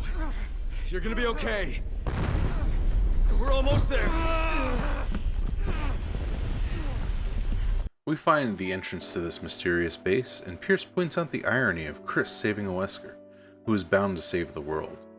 Chris informs Pierce that he intends to retire after the mission and hopes Pierce will carry on the mission against BOWs. How sweet. They did this relationship really well. As Pierce is a pretty cool new character, I'd be totally down for a Pierce-centric game. We see some security photos of Jake and Sherry all tied up, so we go on our merry way through the ship. We fall through a hole but end up 8 feet from the elevator power that'll let us advance, so woo! You know, this campaign doesn't have a monster design that's so bad it hurts your feelings the way the farting titty monster did, but you do get a lot of enemies that turn into these beetle guys. You know, the kind of beetles that they have pinch comedians' noses on those late-night Japanese comedy shows. Scary stuff, man. We get another cabin sequence as we get a posthumous message from fake Ada saying she's made a really cool new monster. It's going to be real cool when it takes over the world. We both agree that that would be bad, so make a note to kill it before we split. We finally run into Jake and Sherry, and Chris has this dramatic moment with Jake. Chris! Glad to see you're okay. Wait, was that you who just freed us? Looks like you guys saved the day again, huh?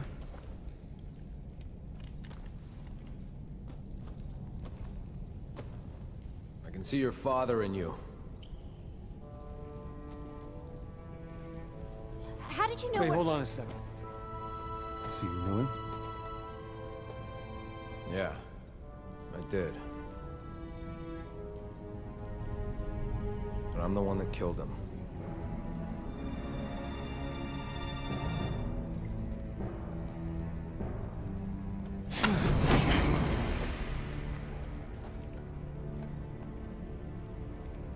It was you? That's right. Chris? Better put a leash on that puppy. This is between me and him. Go ahead. Shoot. You have every right to. Just promise me you'll survive. The world depends on it. Who the hell are you to tell me what to do? Stop it! Put your gun down, now!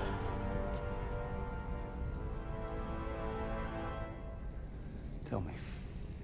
We just following orders? Or was it personal?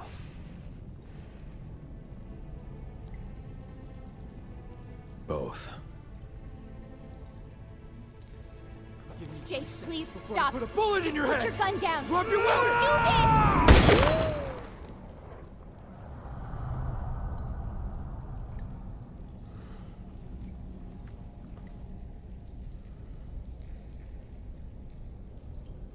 There are more important things at stake than you and me.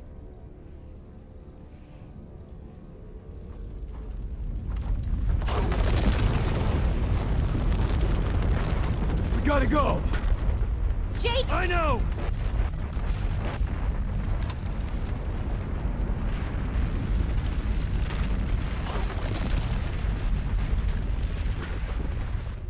The building starts to crumble as we... Wait a minute, what the fuck just happened? Chris just offered himself up as a revenge killing? Does he feel guilty about killing Wesker? I don't know, man. That was a pretty justified murder. So Jake must want revenge for Chris killing Wesker. Yeah, that must be it. We'll find out about it in the next section, I'm sure. Lots of stuff to be revealed. We're barely halfway. That'll get cleared up. The building starts to crumble as we notice the giant cocoon. That must be where Ada's real cool monster friend is growing. In an actual good bit of drama, Pierce and Sherry end up on the elevator together as I ride up with Jake. We have a nice little moment where Jake says he's not like his father and could take Chris out if he had to, but Pierce talks shit about you to Sherry. Our cocoon friend hatches and he's like a jello skeleton man. I guess he's not ready to be out of the oven yet, so I can't talk too much crap. We end up splitting up from Jake and Sherry and end up facing off with the monster ourselves as we have a chase sequence. We also realize this was the real true plan of Ada, to make this fella. The various attacks and viruses, released, whatever, were just distractions for this goal. But this guy is clearly not done. Why didn't she just wait till he was? Whatever, man. We end up in a big circle room, and it's time to start firing your gun at this thing. It falls over as seawater starts flooding into the base. This is not good, as without air, our characters would die. We get out of the water and move on as we see bubbles ominously coming out of the water. The thing got into the ocean and is beating up the tubes we're running through, so we have another chase on our hands. We make it to the end, and that boulder punching asshole has to open a bulkhead door to get Pierce through. We finally end up in a square room with the thing, and Pierce pushes us out of the way. Man, Pierce is so cool. I can't wait to see what this character goes. Oh, maybe not. We get a cool bit of controlled helplessness as Pierce, with no other option, injects himself with the C virus. He gets a real cool monster arm that shoots lightning. Alright, maybe we actually will get this Pierce-centric game. That would rule. Pressure in the room has to reduce, so we figure in the meantime, let's kill this monster guy. Chris talks Pierce through losing his mental faculties like a pal who had one too many hits to the joint. I'll be real with you. I used up an embarrassing amount of ammo before I realized how this fight works. You gotta blow up its bubble guts so that it goes into a cocoon, then run up and punch him while he's in there. As a result, this boss took a long time. Pierce electrocutes the fellow while I go up and stab it, and he falls over and starts gooping up. Pierce is in a bad way, so we start heading to the escape pods. We get a final run scene through the collapsing area. Man, couldn't we have just fucking walked over there? I get the place is falling apart, but couldn't we have just, like, cut to the escape pod room. We get there after only about 8 seconds of running anyway. As we get there, it's clear Pierce is not going to make it. We start carrying him out anyway, as Pierce shows signs that he's totally losing himself. He looks at Chris with murder in his eyes, but looks at his BSAA patch and maintains. When it's time to get into the pod... Here we go, Pierce. We're getting out of here.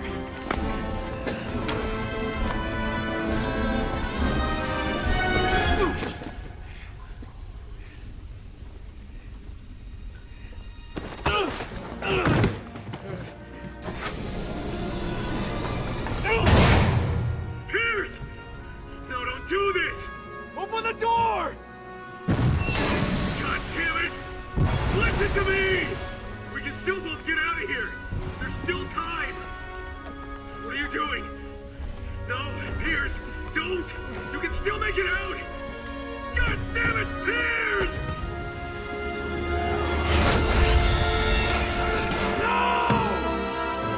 Pierce, open the goddamn door! That's an order!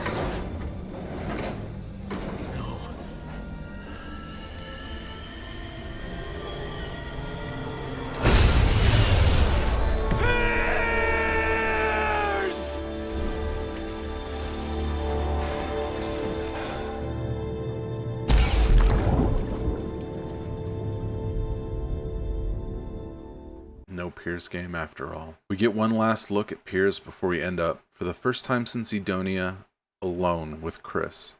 Sole survivor once again. The fella pops up one more time but gets zapped and blows up with the base, allowing Chris safe exit to the surface.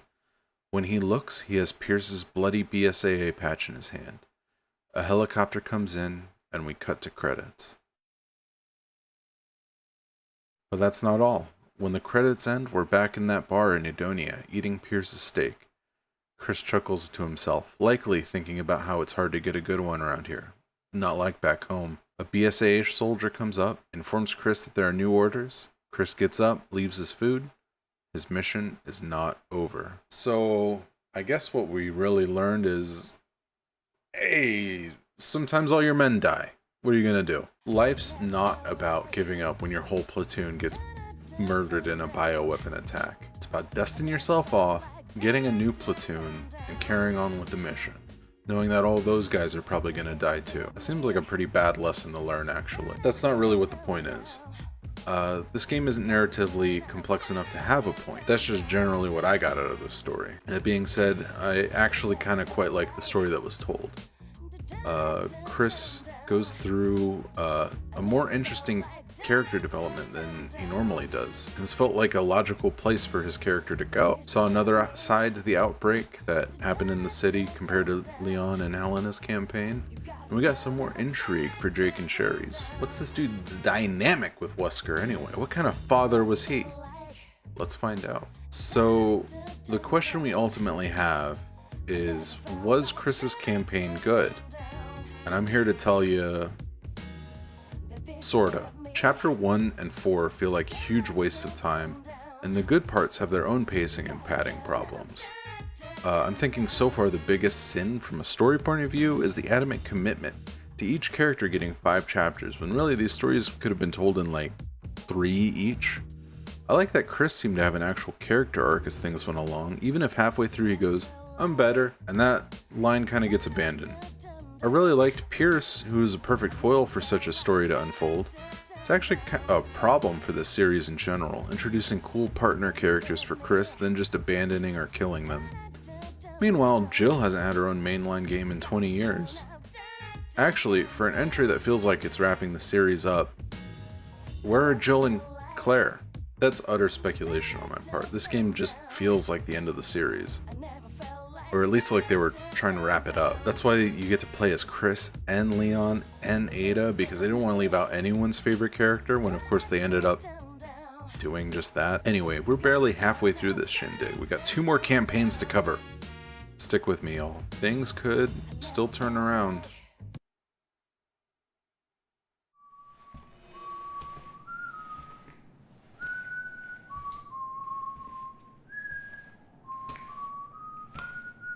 For this section, we actually have 2 new main characters. Jake Mueller, smart aleck, Mercenary, and Sherry Birkin, all grown up from her days as a child in Resident Evil 2. Now a special agent for the US government. What kind of shenanigans are these two chowderheads going to get into? Let's find out. Welcome back to Edonia, 6 months ago. The beginning of this campaign is fucking wild. A shadowy, whistling figure with an apple and a syringe takes a seat against the wall and sticks himself. A mysterious blonde lady watches, a whole squad of dudes sticking themselves, and they all turn into Joavo. Our mysterious man kicks the shit out of one of them, and our mysterious blonde lady comes in, says Jake has antibodies, and they run off in a garbage chute, while yet another mysterious lady watches that. Really, we've been introduced to all these characters already. Jake Mueller, Sherry Birkin, and Fake Ada. We run away as BSAA are slaughtering the squad we're in. Jake keeps spouting one-liners as we run through. Man, look at this circus. You got any popcorn? For some reason, Capcom made a concerted effort to try to appeal to Western gamers during this era, and they were all failures. We don't have to talk about this guy, do we? My name, by the way, is Dante. But you can call me Dante the Demon Killer. Has a nice ring to it, don't you think? Well, maybe we will eventually. We finally reach shelter, and Jake starts listing his price as a soldier of fortune. Sherry says that she's actually here because Jake is clearly immune to the C virus as he didn't turn. Jake asks for $50 million for 1 pint of blood, and Sherry gets all upset. Hey man, I'm sure the US government can afford it, or they'll take his blood and not pay him anything anyway, fuck it. We run outside and German suplex a dude, fuck yeah, and make our way through a little traversal puzzle. Sherry almost falls off a bridge while I'm not looking, and I stand there and don't help like an asshole. We see from a distance the BSAA start to cross the bridge from the Chris campaign, and Jake muses that they won't be able to get past the tank that's waiting for them. This is actually one of the only cute bits of interplay that the campaigns have with each other than the direct crossovers. The game finally encourages you to play the way I've been playing as the characters go, fuck it, look at all these guys, let's just run. When a mysterious gigantic claw and needle man kills a guy and starts coming right toward us, this imposing figure sees us and comes our way, unmoved by our bullets and unimpressed with the big explosion. We get a good look at him and he's Philip Seymour Hoffman. I can't tell if that's lame or awesome, but this big fella here is the Ustina, our tyrant type creature for this game, and he's going to be dropping in throughout the affair. Obviously, the pursuer enemy is a staple of the series. So, in the spirit of this game including every element of the series up to now, except for survival horror for some reason, here's the Ustanok. Some kind of big boy with a Swiss Army arm, totally unaffected by bullets. We make our way through a warehouse and find an elephant killer type magnum, which I'll hand to them is cute, considering we're going to be fighting an elephant man so much. There's an upsetting amount of explosive barrels around here, which means Usti is going to drop in. He's got a grapple claw, which is lame as fuck, I think. I can appreciate the need to up the ante as things go. Mr. X basically just tried to punch you to death, while Nemesis employed a wide variety of weapons to hunt down its precious stars. Ustanok's utility gadget arm makes me think of Inspector Gadget, which makes me think of like a Happy Meal toy. We manage to get away after shooting enough barrels, and Sherry gives us the skinny on the Ustanak. Neo Umbrella wants Jake's blood, dead or alive, but she's willing to take us alive, so let's go with that. We run into the Chris segment and go through that identically as we did with Chris, providing no new insight as to how the characters perceive the events. If I were designing these things, well, the story beats would be identical, of course they would have to be. I would simply direct them way differently. How about we see this segment as Chris? Jake is seen in the shadows and generally out of focus, but only really acknowledged by Pierce towards the end of the scene. Now this is what they did do, but here when we see this again, we really aggressively see the scene from Jake's perspective. Maybe he doesn't pay too much mind to the BSA agents. Maybe he doesn't really focus in on what Sherry and them are saying, so we as an audience don't have to go through all that again. But his ears prick up on Sherry saying he's no threat, where we get our "unless somebody pays me to be" line. Then during the gameplay, rather than us all sticking together as a group to take out the guns, maybe Jake disappears somewhere. Maybe Sherry sticks behind with the BSAA group, and Pierce makes a snarky comment about how he's probably run off to save his own skin, and Sherry can defend him. But here, maybe we get a moment where Jake learns something that no one else does. Maybe Wondro Avo has the ability to call in a bunch of reinforcements. One of the giant BOWs are somewhere only he can reach, so we go off on our own to prevent it or sabotage it. Then we play this sequence again. We learn that Jake actually provided an invaluable help in our efforts to take out the anti-aircraft guns because he's ultimately a good guy and it's the right thing to do and all that nonsense. You know, we kind of see Jake and the circumstances surrounding his sequence in a new light and connect to the character a little more. Or, you know, we could see the same sequence the same way again. Same scene where Chris sees us off, recognizes us, and we talk shit and Pierce gets upset. We fly off, and Sherry starts the negotiations for Jake's blood, and Sherry's boss just agrees right away. Jake starts to ask about Chris, but drops the subject.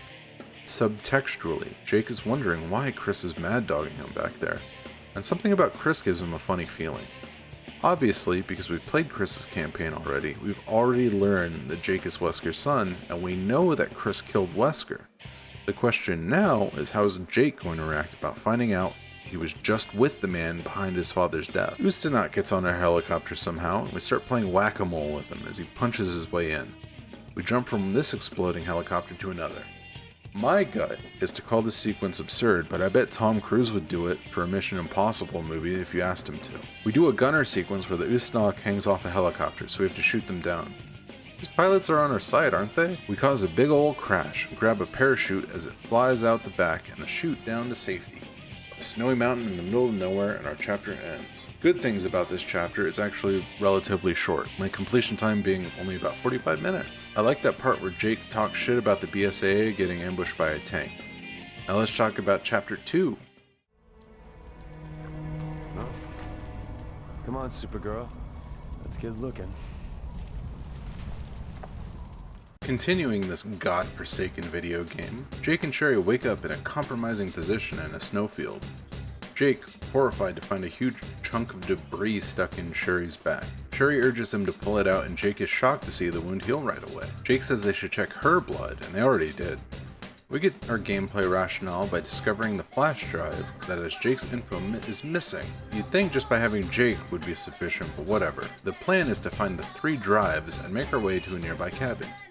Gee, I wonder what kind of sequence will play out once we get there.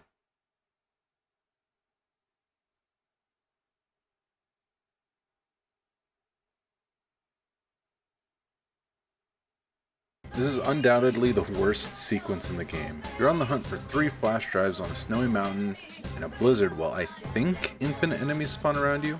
I say I think because I resolved to invest as few bullets as I possibly could during this section, and as a result, gave up on fighting entirely. You're looking for MacGuffins, the necessity of which is negated by, you know, Jake's existence. Data's gone. What data? Your data. Your blood analysis, your genome, everything that we need to make a vaccine. No. So if that's everything you need to make the vaccine, why do you need Jake? But if you have Jake, why do you need the drives? Can't you get that shit with Jake? The actual reason for this gameplay sequence exists because video games can't just be cutscenes, and they needed something for you to do here. It's just busy work. This is Leon falling down the hole all over again. This is another huge chunk of the problem with this game. In a video game, the cutscenes are supposed to justify the gameplay. From a storytelling perspective, you could take out the part with missing drives, add a little scene of Jake and Sherry, walking up to the snow cabin, be okay. But you have to have a game in your video game, so they added this section that's total horseshit and makes no sense at all. We finally get to the cabin, and stuck in the blizzard, Sherry opens up about her childhood, revealing that the experimentation her father put her through had given her a rapid healing ability. She's still great friends with Claire, that's good. Some sexual tension between the two, aight. And we get, for fuck's sake, they couldn't help themselves. It's not that long though, we end up riding a snowmobile down the mountain to get away from an avalanche. This part was hilarious because my partner and I died like 8 times for some reason. It was mostly me, I'll admit. We finally make it down and find ourselves in an ice cavern. Mind thing. Who do we find but the Ustinot? Some stupid fucking asshole walks in and gets Go-Go Gadget drilled. Who was that guy? So, the premise of the section is that there are bugs that light up and make noise if they see you, alerting the Ustinot, and he'll drill ya. Huge shouts out to my online partner, Shashamillion Gradvius, for taking the reins here because I hate doing this shit. If you're one of the people who reaches out to me, I'll put a $5 bill in your thank you card. There's a maze section where you're supposed to stand on a platform and direct your partner around when it's safe, but this dude just did the whole thing for me, which may have saved this section from being labeled the worst part of the game instead of the last one. We eventually get seen by the Ooster, start a big running away sequence before we end up in a big area and have to sneak around to grab keys. My partner once again took the reins. We end up in a hallway made out of valve doors, and we have to open like 8 while the Ustanok chases us, lest we get drilled. But the tables turn, we find our own big drill. How you like that, buddy? Yeah, I bet not. We admire how clearly not dead he is before we walk out of the cave and get ambushed by a squad of Javo. Geez, what's it gonna take to bring the Ustanok down? Fake Ada comes by with Jake recognizing her as the one who hired his squad and reveals why she's been after him. You're Wesker Jr. Wesker? You lost me. Albert Wesker was a colossal imbecile. A fool who tried to destroy the world.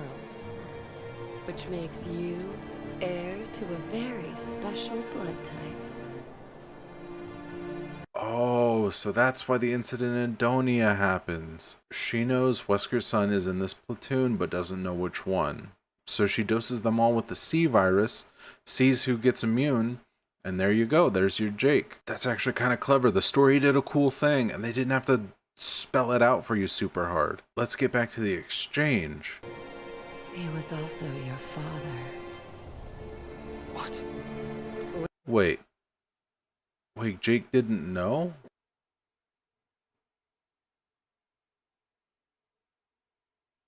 But in Chris's storyline... Okay, I mean, there's probably more to it than this. Let's just keep going. You know anything about an Albert Wesker? What? Take that as a yes. Chapter 3 starts up 6 months later in some kind of secret facility that the art designer forgot to color. We get taken out for something. Hey, it's your man. Oh, easy, Lo Yao. I see how hung lo.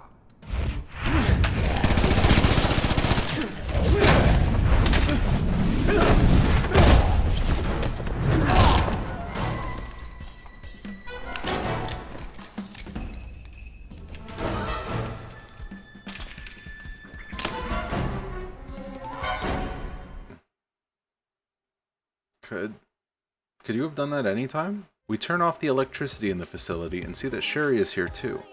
This gives her the opportunity to break out too. We fight our way through and help each other with security measures before meeting up and getting our gear. Jesus, couldn't Sherry have gotten a pair of sweats like Jake? I can't be the only one who thinks this is fucking weird, right? I mean, the last time we saw this character, she was like 8. Like, we couldn't cool it on this shit. We wonder where they are, and Jake reveals they've been trying to use him to strengthen the C virus. Jake reveals that he's learned about Wesker and everything he had done, dubbing him a nut job who tried to destroy the world. He worries that having gotten into Soldier of Fortuning, he's already going down Wesker's footsteps. Sherry tells him his choices are ultimately his own. Since this story is told in a bizarre, non-linear fashion, we now have the full context for Jake's feelings about his father. The next scene in this plotline is when Jake is confronting Chris in the underwater facility. So fuck it, let's talk about this right now. How do we get here? Jake didn't know his father, and when he learned about him, he also learned that he was a genocidal maniac. Hell, I know my father. I've known him my whole life. I love my dad. We have a great relationship. If he knowingly and maliciously tried to destroy the planet with a tentacle monster, I'd be cool with someone blasting him. If someone told me they were the ones that did it, I would be like, yeah, you probably did the right thing. So why does either character act the way they do? Why does Chris feel guilt of some kind? I get that for Chris, Wesker was probably the first, non-mindless bioweapon that he had killed, but that's not even true because he killed fucking Irvine earlier in the game. Earlier in 5, I wrote this is not part of the script. I just remembered that. He killed a person earlier in that game that he just never openly thinks about again. So why does he feel fucking guilt about killing Wesker of all people? Or is it not guilt? What kind of responsibility does he feel to be like, yeah, I was the one who killed your father. Do you want to shoot me now? Why does he do that? The only reason the showdown happens is because it's dramatic in a vacuum, even though it makes no sense at all. We run into an ornate facility. I seriously have no idea what this building is supposed to be. It makes no sense. It's part of the Pure White Labs we were just running through and is presumably supposed to be a front for it, or some kind of employee building or front. It seems like it's supposed to be a hotel, casino, or mansion, but nothing about it makes sense for any of that. We look for coins that activate a giant statue to open a door. I don't know why they just totally fucking gave up on making the gameplay for these two, but we have another horrifyingly long busy work segment where we look for these goddamn medallions. We finally open the door and go. We make contact with Sherry's boss, who happens to also be in China. We send our coordinates and split when a fucking tank rolls in and diverts us. We solve a tank-based puzzle and find a motorcycle to cruise out with, looking cool. And that's the end. Pretty short chapter, but And that's the end. Fuck. And that's the end. Pretty short chapter, but this campaign is not good, so I won't complain. Now that the cat's out of the bag, it's neat that our two young heroes are the offspring of the two old villains from the first games. That's all really, they don't really do a whole lot with that. Everywhere you look, there's more of these assholes. Sucks being so popular. There's no sneaking around them, is there? We're cruising through a romantic night on the town when we finally get the coordinates to Sherry's boss and get jumped by the only conservative joke. Sherry takes care of shooting stuff while we look cool driving the motorcycle. Nothing super eventful happens, we just go along, hitting the occasional ramp. Sherry ends up on the helicopter somehow, but we catch her and immediately crash. Twice. A bunch actually. For some reason, I really hate it when you're playing a certain type of game and it insists on becoming another random genre. I like a well-placed minigame as much as the next guy, but I feel like I signed up for a survival horror game, not MotoGP 21. We get a cool slow-mo shot of Sherry shooting an oil tanker so you can understand how cool this game would be if you had friends to play with. We finally miss a landing and fall off the bike. Way to go, idiot. The helicopter finds us, but so do Chris and Pierce, and yet another cabin sequence begins. I think for this part, I finally totally lose track of what I'm supposed to be doing, because it takes me forever to try to shoot at the helicopter. We find some communist propaganda, and I realize that I end each and every RE game with an insane amount of Magnum ammo, because what if I need it later? I need it right goddamn now. We end up in a little back alley, where the actual objective is to take down the helicopter, but it flies too far out of range to ever get a good shot at it, so what the heck am I supposed to do? Shoot down the helicopter finally, after fucking forever, and have a little looky-loo at Chris. Have a little looky-loo at Chris. Jake wonders if Chris knows his dad, and Sherry doesn't think so. Why doesn't Sherry think so? She's friends with Claire, right? Whatever. The game gets political, as Sherry blames this whole thing on oil money and Jake on the US. Sherry points out that US has been hit too, and only Jake can end things. We unlock a door that we weren't prompted was locked because the critical path is placed before you find the locked door, which is fantastic game design, I must say. There's also a fun moment where, as a consequence of the player not being responsible for their partner's health or ammo, we watch as Sherry gets attacked off screen while we wait for her to open a door with us. We hang out in a locker for a minute and continue. I end up so fed up with this game that I get to the team door so far ahead I just wait for Sherry. A man with a flesh chainsaw falls off a passing train, so I guess that's our problem now. We take him out, but the moment is ruined by a guy with a caterpillar arm, and ruined further by an exploding bus. No matter, a fucking plane falls out of the sky. I wonder who that could be. Well, I'll be darned if it isn't Leon and Helena, hero of Raccoon City. And that lady. Chris tells us that our boss Simmons is evil, and that's good enough for us. You know, this could have been a fantastic opportunity to flesh out Simmons. Since he gets exactly zero development in Leon's campaign, it would have been cool to see him from Sherry's perspective. Maybe get his side of things, his viewpoint and worldview that caused him to be the center of all of this. Or maybe even manipulating Sherry, perhaps leading her astray and even getting her to think that the C-Virus development is a good thing, and this bioweapons outbreak is totally unrelated to it. Instead, they don't do that, and we get nothing at all. Never mind that shit, here comes the Ustanok. We fight the Ustanok again. That's it, we're just controlling Jake this time. We get separated, and Sherry reveals the rendezvous with Simmons, so we leave. We find a tempting red button that doesn't have the option to push it before going underground. Sherry is disturbed by this news that her boss is evil, and we reassure her before the man with the flesh chainsaw shows up.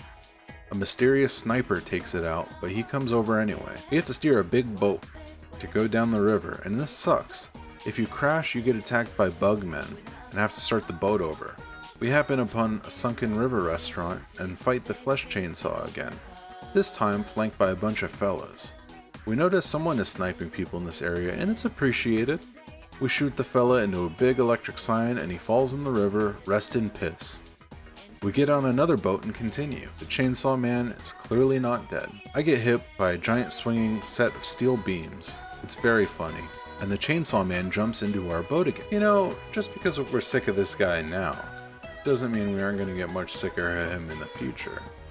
I wrote this section while drunk, I am sorry. I don't know why this game has such a big problem with this, but it's really stupid how long we've been fighting this one guy. Just establish that there are two and have us kill one earlier. We squish him with steel beams, he comes back up, Jesus fuck, and Ada saves us as he gets cut up by a propeller. We stop and Sherry tells us if Leon is right about Simmons being evil, Jake should try to escape. We interrupt the scene where Leon and Helena confront Simmons, already in progress. Simmons makes no effort to deny he's involved with everything, which is weird because it seems like she was desperate to believe it wasn't true. He could have just said no, and Sherry would have been like, damn, now I don't know what to believe. We give Leon a note that says Jake is the key to all this, and get captured by Fort Joavo. That's all it took. We fought like 1,000 of those guys just now. So that's the end of chapter 4. Our stupid, stupid heroes get captured again. For how long this time? Another 6 months? A year? To be continued. Immediately. Go ahead. Shoot. You have every right to. Just promise me you'll survive. The world depends on it. Who the hell are you to tell me what to do? Stop it! Put your gun down, now! We open up with our heroes strapped back to back. Sherry apologizes for trusting Simmons, and Jake says that following orders, right? they'll still be able to save the world. An alarm rings and we're cut loose. Luckily, all our guns are only a room over, so we shove So we shoved Sherry into a vent, RE2 style, and she opens up the door for us. Jake makes a sexist comment and we move on. Not bad for a girl. The elevator is out of batteries, so we have to find one. The primary enemy we run into is the Kids in the Hall guy from Lilo and Stitch. We have to navigate the most absurd elevator in video game history. Seriously, what the fuck is this? Who built this shit? Who designed it? We keep navigating this stupid, stupid building, activating reserve power sources. We finally do so, but a BOW zaps himself and overloads everything. Luckily, we can make a crane hold the elevator in place. Then, we're chased by some BOWs and almost get sandwiched into the lift thing. What the fuck practical application does this thing have? We're able to jump to safety as this BOW that's particularly tough for some reason gets a special death. I can see your father in you. This fucking cutscene. This absolutely stupid fucking cutscene. We're in yet another parallel universe and end up with a proper partnering. But we actually get new conversation. Pierce wonders why Chris put himself through that, pointing out killing Wesker was the right thing to do, and Chris says Jake had the right to know, which, alright, sure. Sherry is mad we're leaving them behind, that we're sacrificing them, and Jake says they've made that choice, but we have our own job to do. And he's resolved to save the world, unlike his father. Good for him, but that makes that scene even fucking worse. I'm through with this. Where's the exit? You and me both, brother. We end up in a giant lava room, and our Tyrantian friend Ustinok shows up with a ball on a chain. We shoot at him while he swings his ball at us, and then...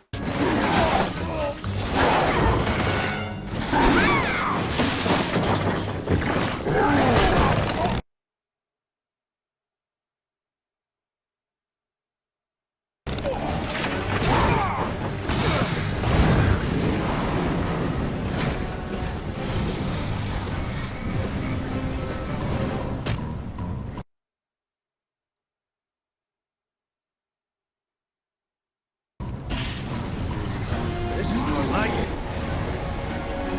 Let's settle this mano a mano.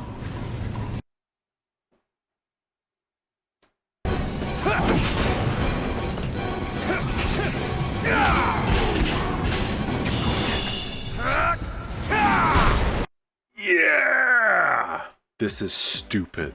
This is totally fucking dumb. In a game chock full to the brim with really stupid, over-the-top action to the point where you can't even emotionally connect to anything. This is hands down the dumbest, possibly in the entire series, and I loved every second of this moment. This is the emotional climax of the game for me.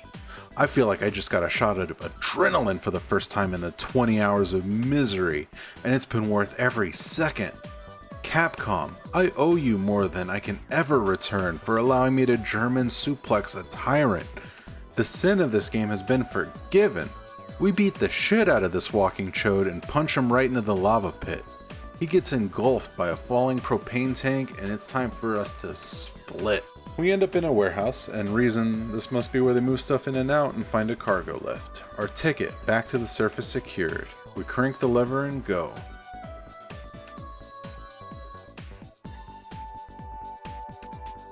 Why would it work like that? The goddamn Ustanok, having earned my respect, comes up behind us and we cut loose some cargo to keep him off us. The facility exploding as fast as we can make it up. Usti launches himself up, and Jake and Sherry team up to shoot him with a magnum, his heart exposed, melting from the heat before our eyes. Our boy finally gives out and falls into the explosion. God rest his soul. Jake thanks Sherry for saving him as we hit credits. Post-credits, we find Sherry on an airplane who epilogues us that Jake gave us the blood and info to help save everyone, and his relationship with Wesker was classified top secret. Sherry gets a text from Jake who's lowered his fee to $50, which is a much nobler amount to take. We cut to Jake putting on sunglasses and riding a motorcycle out into the desert for his next adventure. So that's it. We finished Jake and Sherry and we're 3/4 of the way through the game. All that's left to learn now is the entirety of the villain's motivations. Simmons was the antagonist for Leon and Helena. We have no idea what he was up to. Fake Ada was the antagonist for Chris's campaign. We have no idea what she's up to, other than she keeps throwing the C-virus at people, but nothing happens in Leon's campaign. We hear Simmons is behind the thing in Tall Oaks, chase him to China, fight him as a dog, and that's it. Chris and Pierce have a little bit more going on character-wise, but it's also a case of she's behind Adonia, we chase her to China, she doesn't really play a factor into any events or anything like that, we're just chasing her the whole time. She plays a bigger part in Jake and Sherry's story, but once we get to China, she doesn't really show up again. So Ada's campaign has a lot of weight to carry. She has to learn about and relate with and develop both of the villains of the game's major motivations. I'm excited to get to it, finally, but I feel like it's too late to care because I've already defeated both of these people. Compare this to any other game story ever. You don't rip your shirt off at the top of the Millennium Tower, fight Ryuji Goda, and then get a scene of him at the Grand. But that's exactly where we're at in this game. We're getting a bit ahead of ourselves here. This campaign has to be the worst in the game. Just several parts that were frustrating, overly long, and pointless. Somehow, if I were to demand this game be cut down to one campaign, I'd still say this one. You can keep every other major player in this game. Chris and Leon are fantastic elements to Sherry's role considering they're all mutuals to Claire. It's always fun to have Ada around. You can even keep the father-son drama. All you have to do is delete the part where Jake learns about his father being Wesker.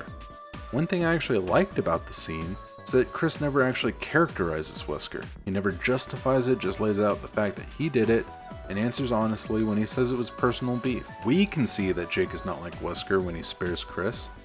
Imagine how much more powerful that would be if Jake had overcome his father's nature without even realizing it. He can have another test of character when he asks Sherry later if she knew Chris killed his father and why she didn't say anything, which fits perfectly with her company man characterization and gives her something to feel inner turmoil about that leads to her being able to question Simmons' authority when they confront him later. This whole game is just in the wrong order. Note that this actually is Sherry's character arc, but it plays out over the course of Chapter 3 and finishing at the end of Chapter 4. The rest is all about Jake. Chris and Pierce and Jake and Sherry's campaigns suffered the most from the fact that Leon and Ada's campaigns are here. You can literally just take the few important things from Leon's, give them to Jake and Sherry, and the game would be better for it.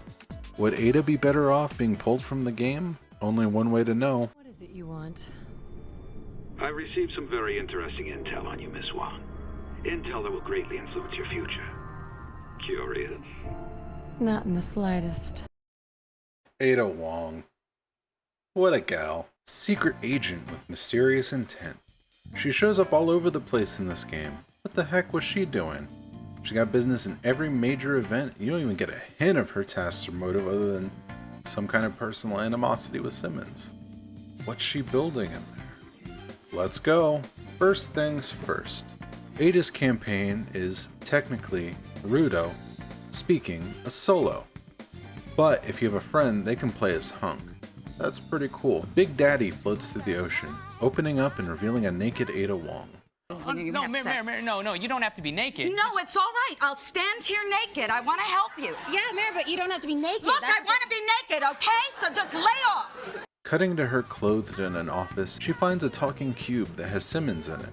The two allude to having previous baggage, and Simmons offers her work that will intrigue her. She says she isn't interested and goes anyway. Back on the submarine, Ada tells Cube Simmons she's just here to see what's up, and Simmons says he's allowed her access to the base with a handprint authorization, which impresses Ada. The ship's full of Aqualads, and I think we're supposed to sneak around, but that falls apart for me real fucking quick. Nice job, asshole. My second attempt is far more successful, but this game having half-baked stealth section where you play as Ada just makes me go, ugh. This is yet another aspect of this game that could have been great if there had been proper attention paid to it. Enemies at this point are able to mutate at will, it appears, and one has a new attack where they cover you in gunk. Ooh, I'm all sticky. We keep making our way through the ship, stealth attacking enemies in little groups of 3. I don't notice in the gameplay, but the shadows of enemies show up through the wall. That's really weird. I give up on engaging with the gameplay elements and run through. Ada notices an alarm, but running straight through works just fine and the enemies don't go for the alarm at all. We end up in a room with a giant painting and a locked door and a bunch of switches. Holy shit, a puzzle? In a Resident Evil game? What the fuck? Moving the goat head makes a viewfinder available and reveals the painting is actually creepy. We have to make the big rotating cylinder thing match with the eagle you can see in the creepy version.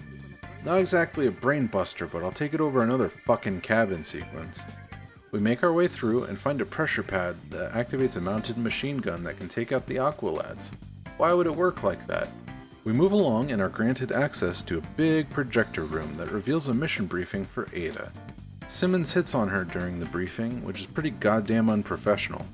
Sending her after Jake, her mission is what you'd expect it to be. Jake is potentially capable of making antibodies to the C virus, which would be really bad for them. Sherry Birkin is being sent to bring him in, and Ada's assignment is to make sure the two escape the country alive. Wait, isn't that the opposite of what would help out Simmons' plan? If Jake represents a threat, why don't they just blamzo him right then and there? No more threat of a C virus vaccine. Also, that means I have to take back all that shit I said about the game having a good plot development earlier. Gotta take it all back, their plan is very stupid. Ada notes that she didn't go on this mission and someone else must have taken it. We move on to a big combat section, but again, I discover it's more cost effective to just run through. Ada decides to go after an escape sub and we're off. I missed the most obvious, in-your-face collectible I've ever seen in my entire life. I can't even believe myself. Forced to shoot guys, we eventually shoot a guy who shoots an explosive and fucks up the ship. And maybe don't put explosive tanks in your submarine, asshole. We're suddenly off to the races with a big action set piece that sees us running through a submarine to get to the escape pod. Stuff explodes and sets fire as the ship reorients itself and we crawl up to the ground. Almost there, and we end up falling down real hard and decide to take a fucking torpedo. Hey, remember how MGS2 was supposed to have that sequence where Snake escapes the sinking Taker, running away from walls of water? They cut that out because it wasn't fun? Yeah. Anyway, here's the part where we control Ada as she escapes the flooding submarine. The Resident Evil team not having the same awareness as Kojima Productions had 10 years earlier. God damn it, they were right. MGS2 is the best.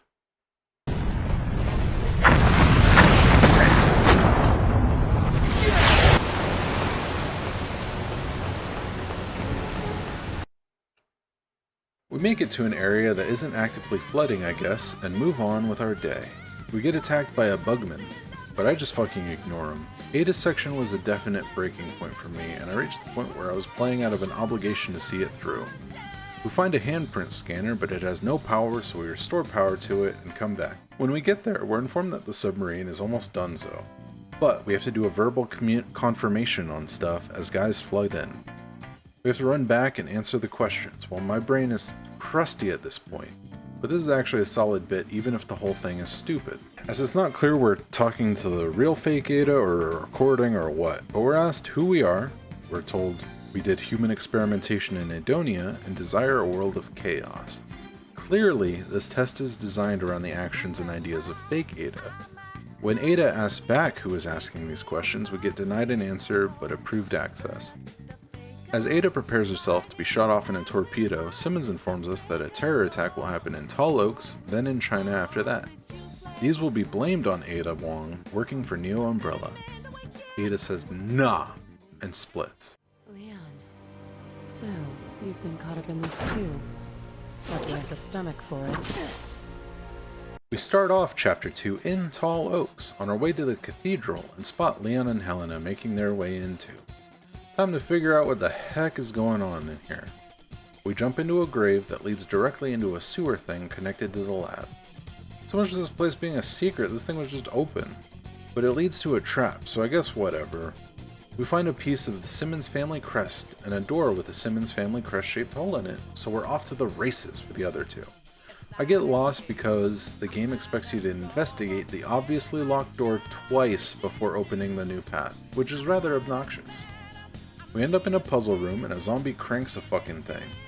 We have to solve a puzzle based around a bunch of hanging bodies, which is one of the very few genuinely creepy images in the game. Also weirdly dark for this series. This seems like it's more from an American Silent Hill game. Homecoming maybe. I will not capture any footage of that game. You have to push a switch under a body and shoot it down so that it keeps it held down.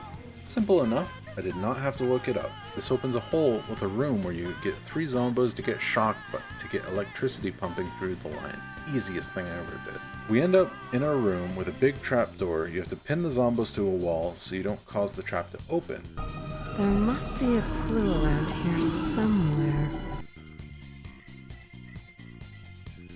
This nets us Simmons' family ring, and Ada notes that she might need it, so we're probably going to find out how it's used so that we know to give it to Leon, right? That's the type of hole you're expecting this campaign to fill, so let's do it. I'm ready for the info. In the meantime, we find a monument with gold teeth, 1 missing, and a ruby eye, 1 missing, then a couple of chucklehead zombies who took them? We get an absolute dumbass sequence where we have to chase them down and they realize we're coming after them, I guess? So they keep trying to purposely escape? We're able to catch them after fucking forever and are able to move on. Ada calls Simmons twisted for his decorative skull, I guess, but we've completed the fucking crest and opened the door. We find ourselves in the catacombs watching Leon and Helena encounter Deborah to line up our shot. Bamzo! Helena is real upset, but Leon gets butterflies and prevents Helena from shooting us. We tell Leon it's complicated, but as we come to learn, it's really fucking not. So, the following gameplay sequence encapsulates the Deborah encounter from Leon Chapter 2, with no variation except we're playing as Ada this time. So instead of going all over this again, I'm going to talk about why the whole campaign doesn't work. Also, Here.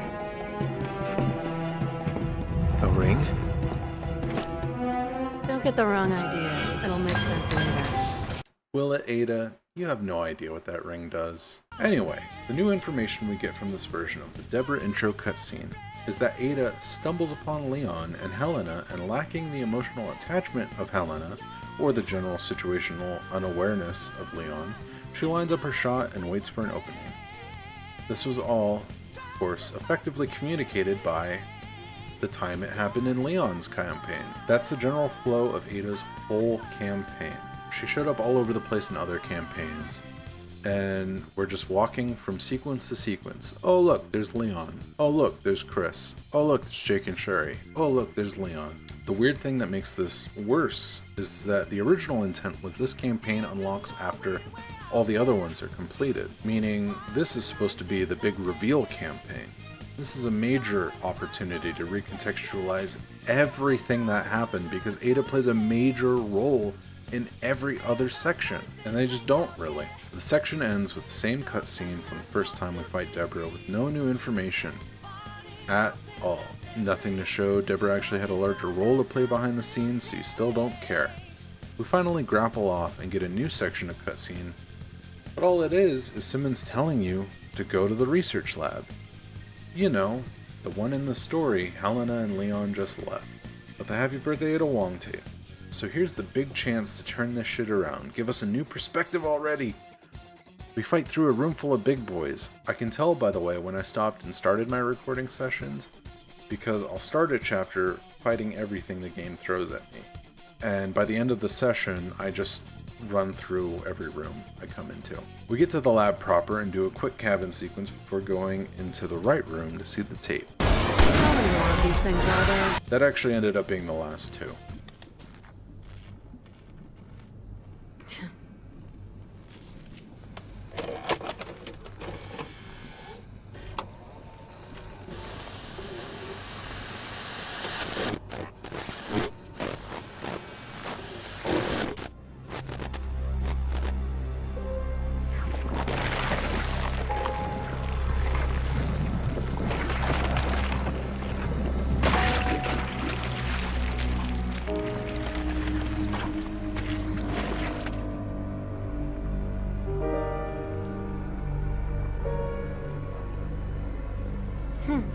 Looks just like me.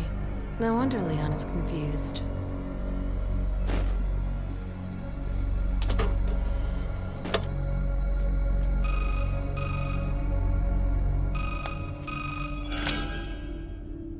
Enjoy the show. Yes, it was quite revealing. How do you mean? Well, correct me if I'm wrong, but isn't it you on this tape, Ada? You're the one behind Neo Umbrella. I don't know what you're talking about. Simmons would never be foolish enough to show his cards. But wait. Oh, shit.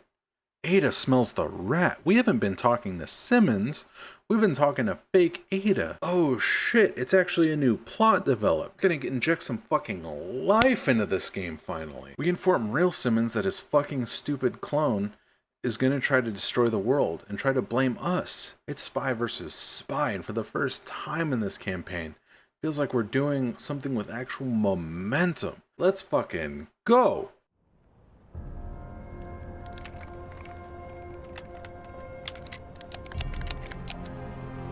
Sherry Birkin. And he must be the host of the C-virus antibody.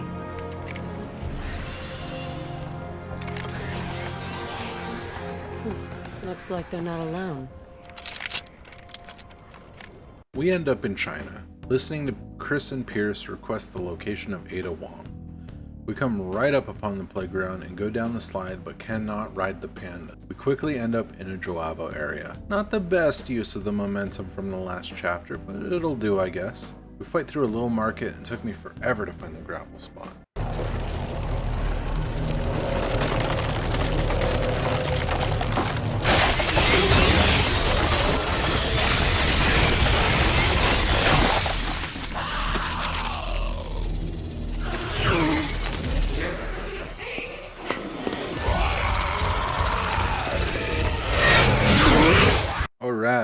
So we got sick of fighting this dude during Jake and Sherry's campaign, but guess what? Ada dealt with him first. And for way longer. It's not inherently a bad thing, it's just this monster looks stupid and isn't fun to fight. For the first bit, you run away from him, then encounter him in a big wide open space where he can't even get to you. Then you fight him on a bus, and you have to keep swinging back and forth. Then he follows you onto a subway track. It gets knocked on its ass by a subway, and we see Leon's plane crash. Actually, kinda neat, as this is the only time where you see a crossover from a new angle instead of just seeing the scene again. Granted, it's not like Ada was able to see Leon in the plane, so it just goes over, but I'll give it points where it earns them. We see Sherry and Jake, who's actually unknown to our Ada, and they're being followed by... God damn it. I suppose I should return the kindness their parents showed to me. This is weird. Didn't it just seem like Ada didn't know who Jake was, let alone that he was Wesker's kid? Maybe she thinks they're siblings or something, whatever. We provide sniper support to Jake and Sherry's Chainsaw Man event. He gets electrocuted and falls in the water, but we know that's not the last of them, so who cares? Okay, fine. We do the steel girder drop thing, and he pops right up again. We do the swing around to save Sherry thing, and see Chris and Piers chase fake Ada, and find a jet ski because Ada can't resist those. So that's chapter 3. It completely drops the excitement earned by the end of chapter 2, so... we're almost done with Ada and the game, even though I feel done with both. Your hatred for Simmons drove you to tear down the world they created. But it was your conscience, Carla, that saw you fail. After all, isn't that why you brought me into this? It's a shame. If you had only sought vengeance against Simmons alone, I would have helped you. Chapter 4 begins, and we're jet skiing over to where fake Ada, Chris, and Piers are all hanging out. We O'Connor roll a few dudes in the hallway before finding a locked door Chris and Piers had to open. I didn't even talk about this because it's just a huge waste of time. When Ada goes, Really? 3 separate passcodes? I was hoping she had some kind of super spy hacker tool that would get her through the door right away. That would have gotten me on the game's side, as at least a mutual recognition that they make you do a whole lot of busy work, but nah. We're after the 3 passwords now too. One of these gross assholes eats one of the password things and runs away, but if you leave the room and come back, it shows up again. So I hope you didn't waste too much time running through the hallway looking for the other end of that drainage ditch, asshole. You finally get the 3 passcodes and get through, attacked by the monsters that have been all over the place, but we've just run past them. We hear, yet again, the fake Ada voicemail. Ada's only addition to this is wondering what happened between Simmons and fake Ada. So gee, it's a good thing we get to experience that again. We run into Chris and Piers, who stupidly think we're the Ada they've been chasing, bunch of rubes. We set off an alarm, but it doesn't lead to anything. So hey, oh hey, here's an actually cool application of playing as Ada Wong, Super Spy. We crawl through a vent, watching Chris and Piers have a shootout with the Aqua lads. You know, actually being kinda sneaky and stuff. We make it to the bridge, but cut through the starboard deck. Why yes, all the boat names I know I learned from MGS2. How did you know? Ada notes that security here is pretty tight, but really there's only one guy in your way. You end up in another vent with Bugman, and you get to see Chris again. We stumble upon a fancy office place that has an audio recorder and a dossier, revealing that Simmons has been obsessively trying to clone Ada Wong.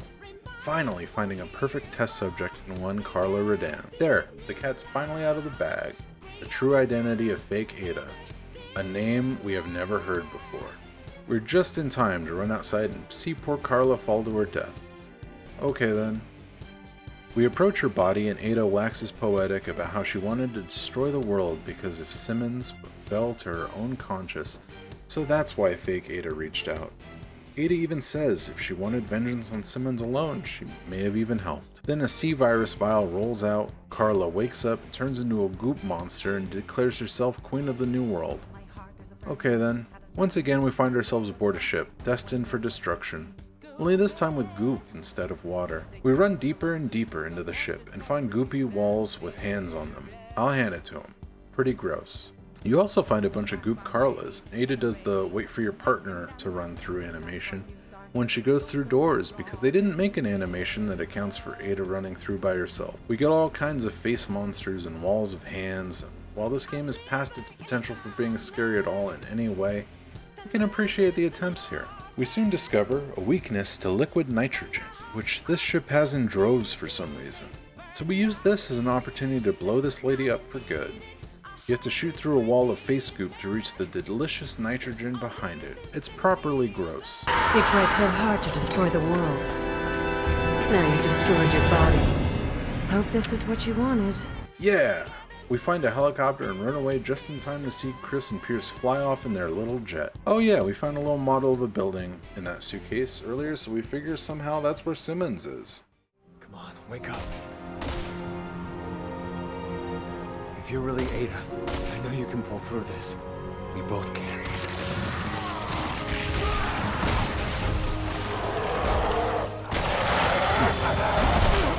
Chapter 5 opens with us flying over the ruined streets of here and verbally admire Carla's handiwork. We somehow stumble across Leon and Helena and give them a little air support from the chopper. Satisfied, we carry on flying through the city and get into a fight with other helicopters with aqualads in them. This is shameless filler in the last chapter of the last campaign of this game.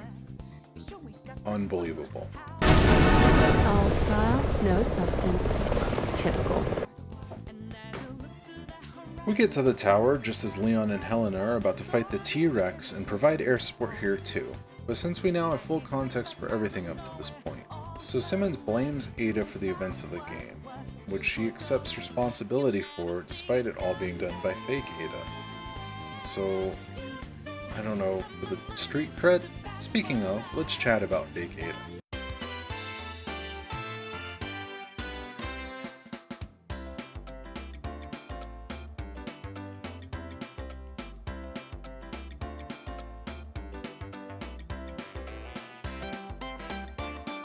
Let's not. We admire Leon's troublemaking and fly up to the roof, where we have more filler as we defend a bunch of civilians from zombie troubles. I guess we knocked the lightning rod down, which is important. Anyway, we land on the roof, leave out the rocket launcher for Leon to find later. How sweet. We grapple over to the other building and note our last goal is to eliminate the evidence of Ada's stolen identity. We see the corpses of the people we were just trying to help. I don't know if I actually did a bad job or if they just wanted to rub your face in it like, hey, this is a huge waste of time. We go and find Leon and Helena having their encounter with Doggy Simmons and decide to jump in ourselves. Although, I can give the game props, at least for the first half of the fight. Ada's function in the fight, in terms of gameplay, is at least different. You fight Simmons directly while Leon and Helena try to escape. The second half is just you're still fighting him, but Leon is with you. So neat. There's still not much in this campaign that adds to the emotional intent of Leon defending Ada's scene, but who expected that at this point? It's honestly after midnight, I'm a little tired and I'm high. I just want this game to end. Ada calls Leon cute and sends him the data. We exit China, our work here done, I guess. We show up in a lab where Carla worked on stuff, I guess. We find a big evil video showing Carla bullying scientists in the same way Simmons did in making her. We walk into the lab proper and find another birthing clone.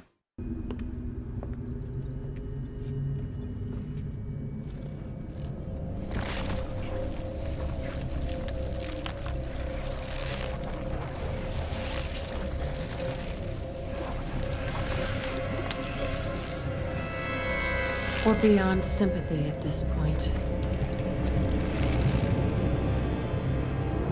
We're beyond humanity. That's some cold-blooded shit.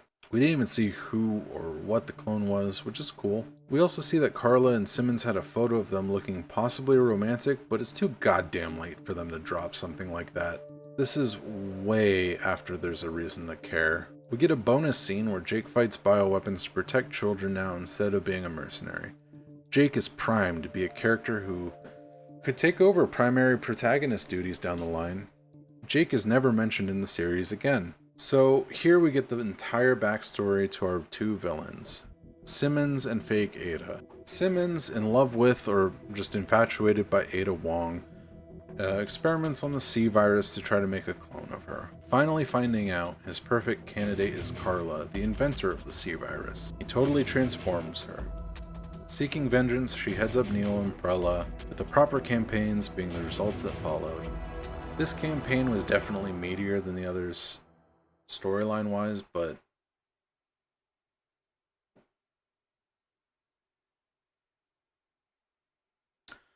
was it good?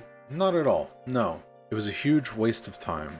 I understand the appeal of having an Ada Wong type chapter, but you can't write her to have all the same plot functions she had in the other games because her campaign was basically my worst nightmare. Ada walking through scenes going, look Leon, look Chris, look Jake, look Leon, and that's just, you know, everything we've already done. But everything you learned here is stuff you should have learned in the other campaigns and just saved us all the time. This is the worst campaign in the game by far. I just realized I've said that about every campaign in the game except for Chris's, which I actually kinda liked. So for the reasons just mentioned, Simmons and Carla are big mad at each other. Carla is sent to Edonia to make sure Jake Wesker escapes alive, but captures him to make a new variant of the C virus. 6 months later, the president is going to reveal the truth behind Raccoon City, so Simmons releases an outbreak to facilitate an assassination. Then Carla stages another outbreak in China but it's all a ruse to draw out Simmons and infect him with the C virus. But that's all a ruse because she is a giant ballistic skeleton in an underwater base that's capable of destroying the planet. Simmons, Carla, Skeleton Man, and the Tyrant Ustanak are defeated, the outbreak contained, and the underwater base blown up, and everyone goes home. It doesn't seem like enough story to justify a 20-hour campaign.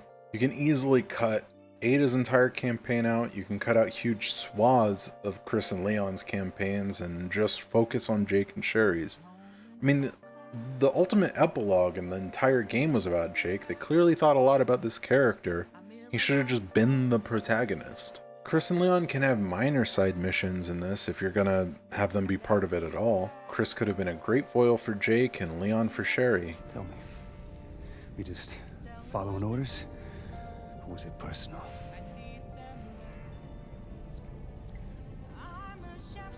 Both. I said could have been. The biggest problem in the entire game is pacing. There are entire chapters of campaigns that could just be cut. Several sections where you seem to run around wasting time, and endless cabin sequences. The function of the original cabin sequence was to regulate the resources the player had on hand to increase the tension. If you played smart, you were rolling in health and ammo by the time you got here, so here's a section dedicated to the game taking a slice back from you. Here they happen because something has to happen in your video game. Then there's the presentation. Now, this isn't a problem exclusive to this game or even the series, but the game is presented as a bigger budget, more Hollywood, so there are more cliche things happening, but they don't put the work into making it make sense for the story. If you want an example from another Resident Evil, 5 has the scene where Chris urges Sheva to back out of the mission, but she refuses. But this comes out of nowhere. You wonder why Chris would even make that offer to her. It happens because there's supposed to be a scene like that. So that's why everything feels weird and comes out of nowhere. They don't lay the proper groundwork for these dramatic events to happen. This game marks a huge departure for how the stories actually get told in these series. In the first few games, you end up in some kind of fucked up area and investigate. There's interpersonal drama mixed with slowly doling out the information on the actual happening in files you find throughout the game. In the first game, you arrive at the mansion, as things are already fallen apart. You find journals of the staff who lived and worked there, and documents dealing with the particulars of what they were working on. And you uncover the truth for yourself what happened at the Spencer estate. Same thing in 2 and 3. You have personal drama of the people left behind, you find out what went wrong and what went down through the files. A particular favorite of mine from 2 is the journal of an RPD officer detailing their experience holding out the last few days, trying to protect the people of Raccoon City, but losing more and more people, losing hope. You actually find a lot of stories detailing the end of people's lives this way. It really makes you feel the tragedy and loss of life. It's easy to kind of disassociate when playing at a game that the enemy NPCs you're shooting at are just mindless zombie bullet sponges that you press the button to make the serotonin go up. These early games take the time to stop and remind you these were real, regular people who had to deal with a traumatic event that ultimately ended up taking all of their lives. There isn't really anything like that in this game. They try during Leon's section by having a few named NPCs shout, "Where's Peter?" before getting eaten, but that's not quite the itchy tasty zombie now, is it? There are no files at all in this game. There's a moment in Resident Evil 5 that I think about on the decision to not have them, and that's the part where you stumble across the lab. Now that game was light on files too, but this lab there are like 8, and they're long.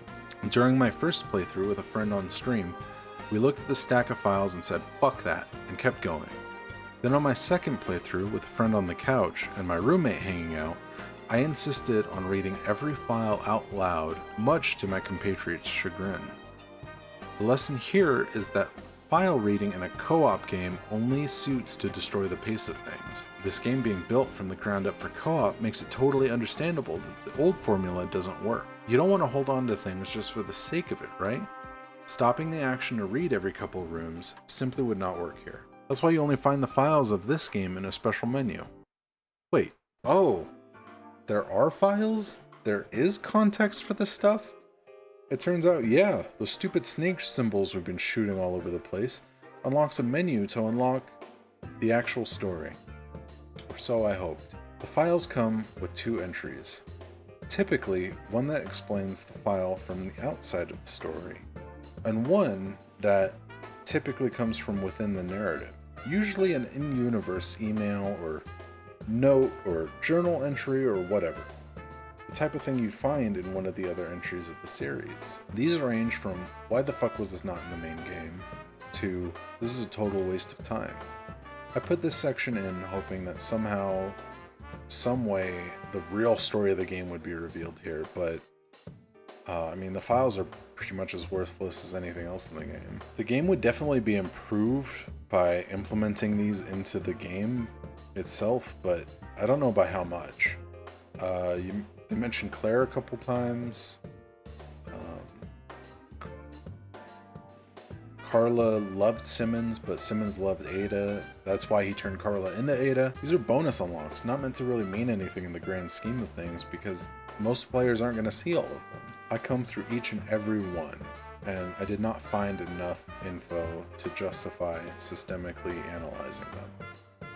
On behalf of myself and Capcom, I apologize. So, that's all there really is to say about this game, I guess.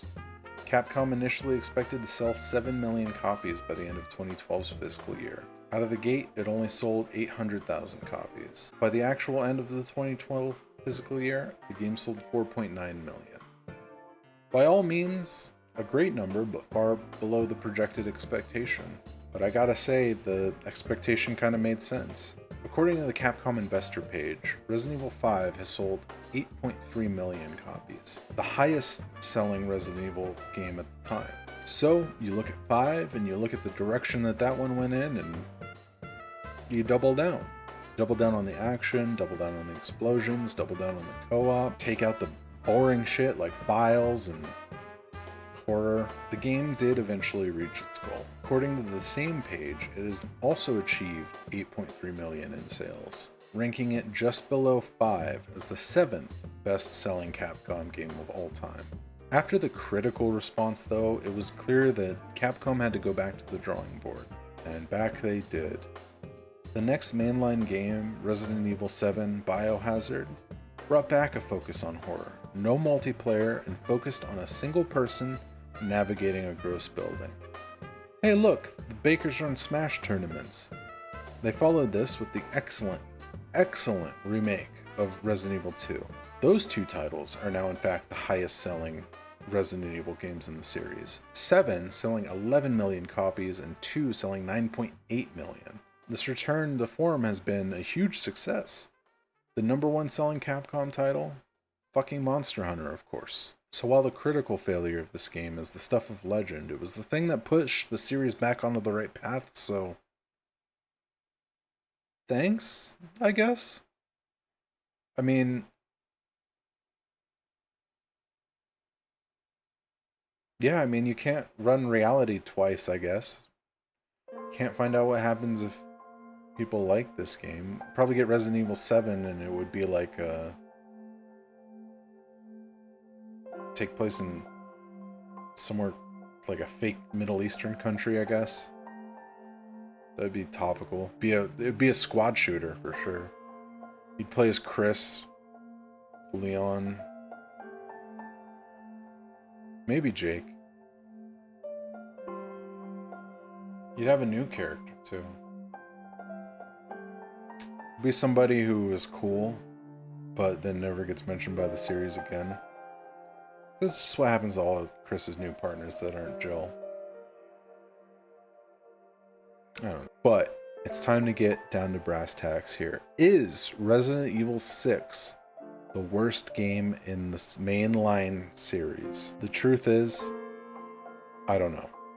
This game could have been good. I think the problem is the excess. You cut this game down to 1 or 2 campaigns, cut out the heavy amount of filler, then flesh things out a lot more. There's no reason this game couldn't have been great even. The problem isn't that the game is 20 hours long. Problem is that 12 of those hours are a huge waste of time and the other 8 are hit or miss at best. But if I were forced to choose, and god damn it, I made this series with the premise that I would have to choose, I would have to call this the worst mainline game in the Resident Evil series. I really had to think about it between this and Zero.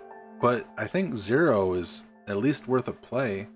They were trying weird stuff with that one. This one I would only really recommend to the people who are hardcore. I would say like, after 5, just jump straight to 7 like I did. Really only recommend this game to like the hardcores who snorted the series like crack like I did. Like, but even then, it's like, I'm almost disappointed by this. I hoped I could play through this game and have kind of a fresh perspective, be able to look at it neutrally, like I was hoping at the end I could go, hey, give this one a shot. It's actually better than its reputation suggests, but it's really just, it's not. I think that really the only campaign that's worth going through is Chris's, but I don't know, I might be biased just because I like Chris a lot, despite all the shit I talked about him earlier.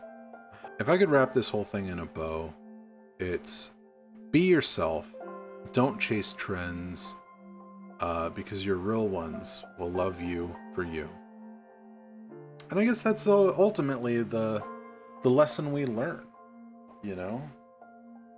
Carla fell to her doom because she couldn't accept that Simmons didn't love her for her.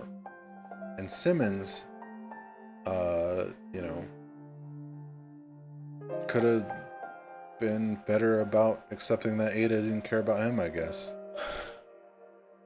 Thank you so much for watching this garbage. This is the first time I've ever done anything about this, so I hope it goes fine. I want to once again throw a quick shout out to the people who played through this game with me. I really mean it, like genuinely. That meant a lot to me just in terms of making the game go by a little better. And I definitely want to have an extra special shout out to those of you who followed me on my journey as I played this game through on Twitch. This would be just, I probably would have given up halfway through Leon's campaign if I didn't have you guys keeping me going. So this is the part where I'm supposed to do all the sellout bullshit. Follow me on Twitch, like and subscribe, comment below, tell me that I'm a stupid asshole for spending so much time on a goddamn video game that everybody already hates and no one cares about. I agree. Thank you so much. I love you.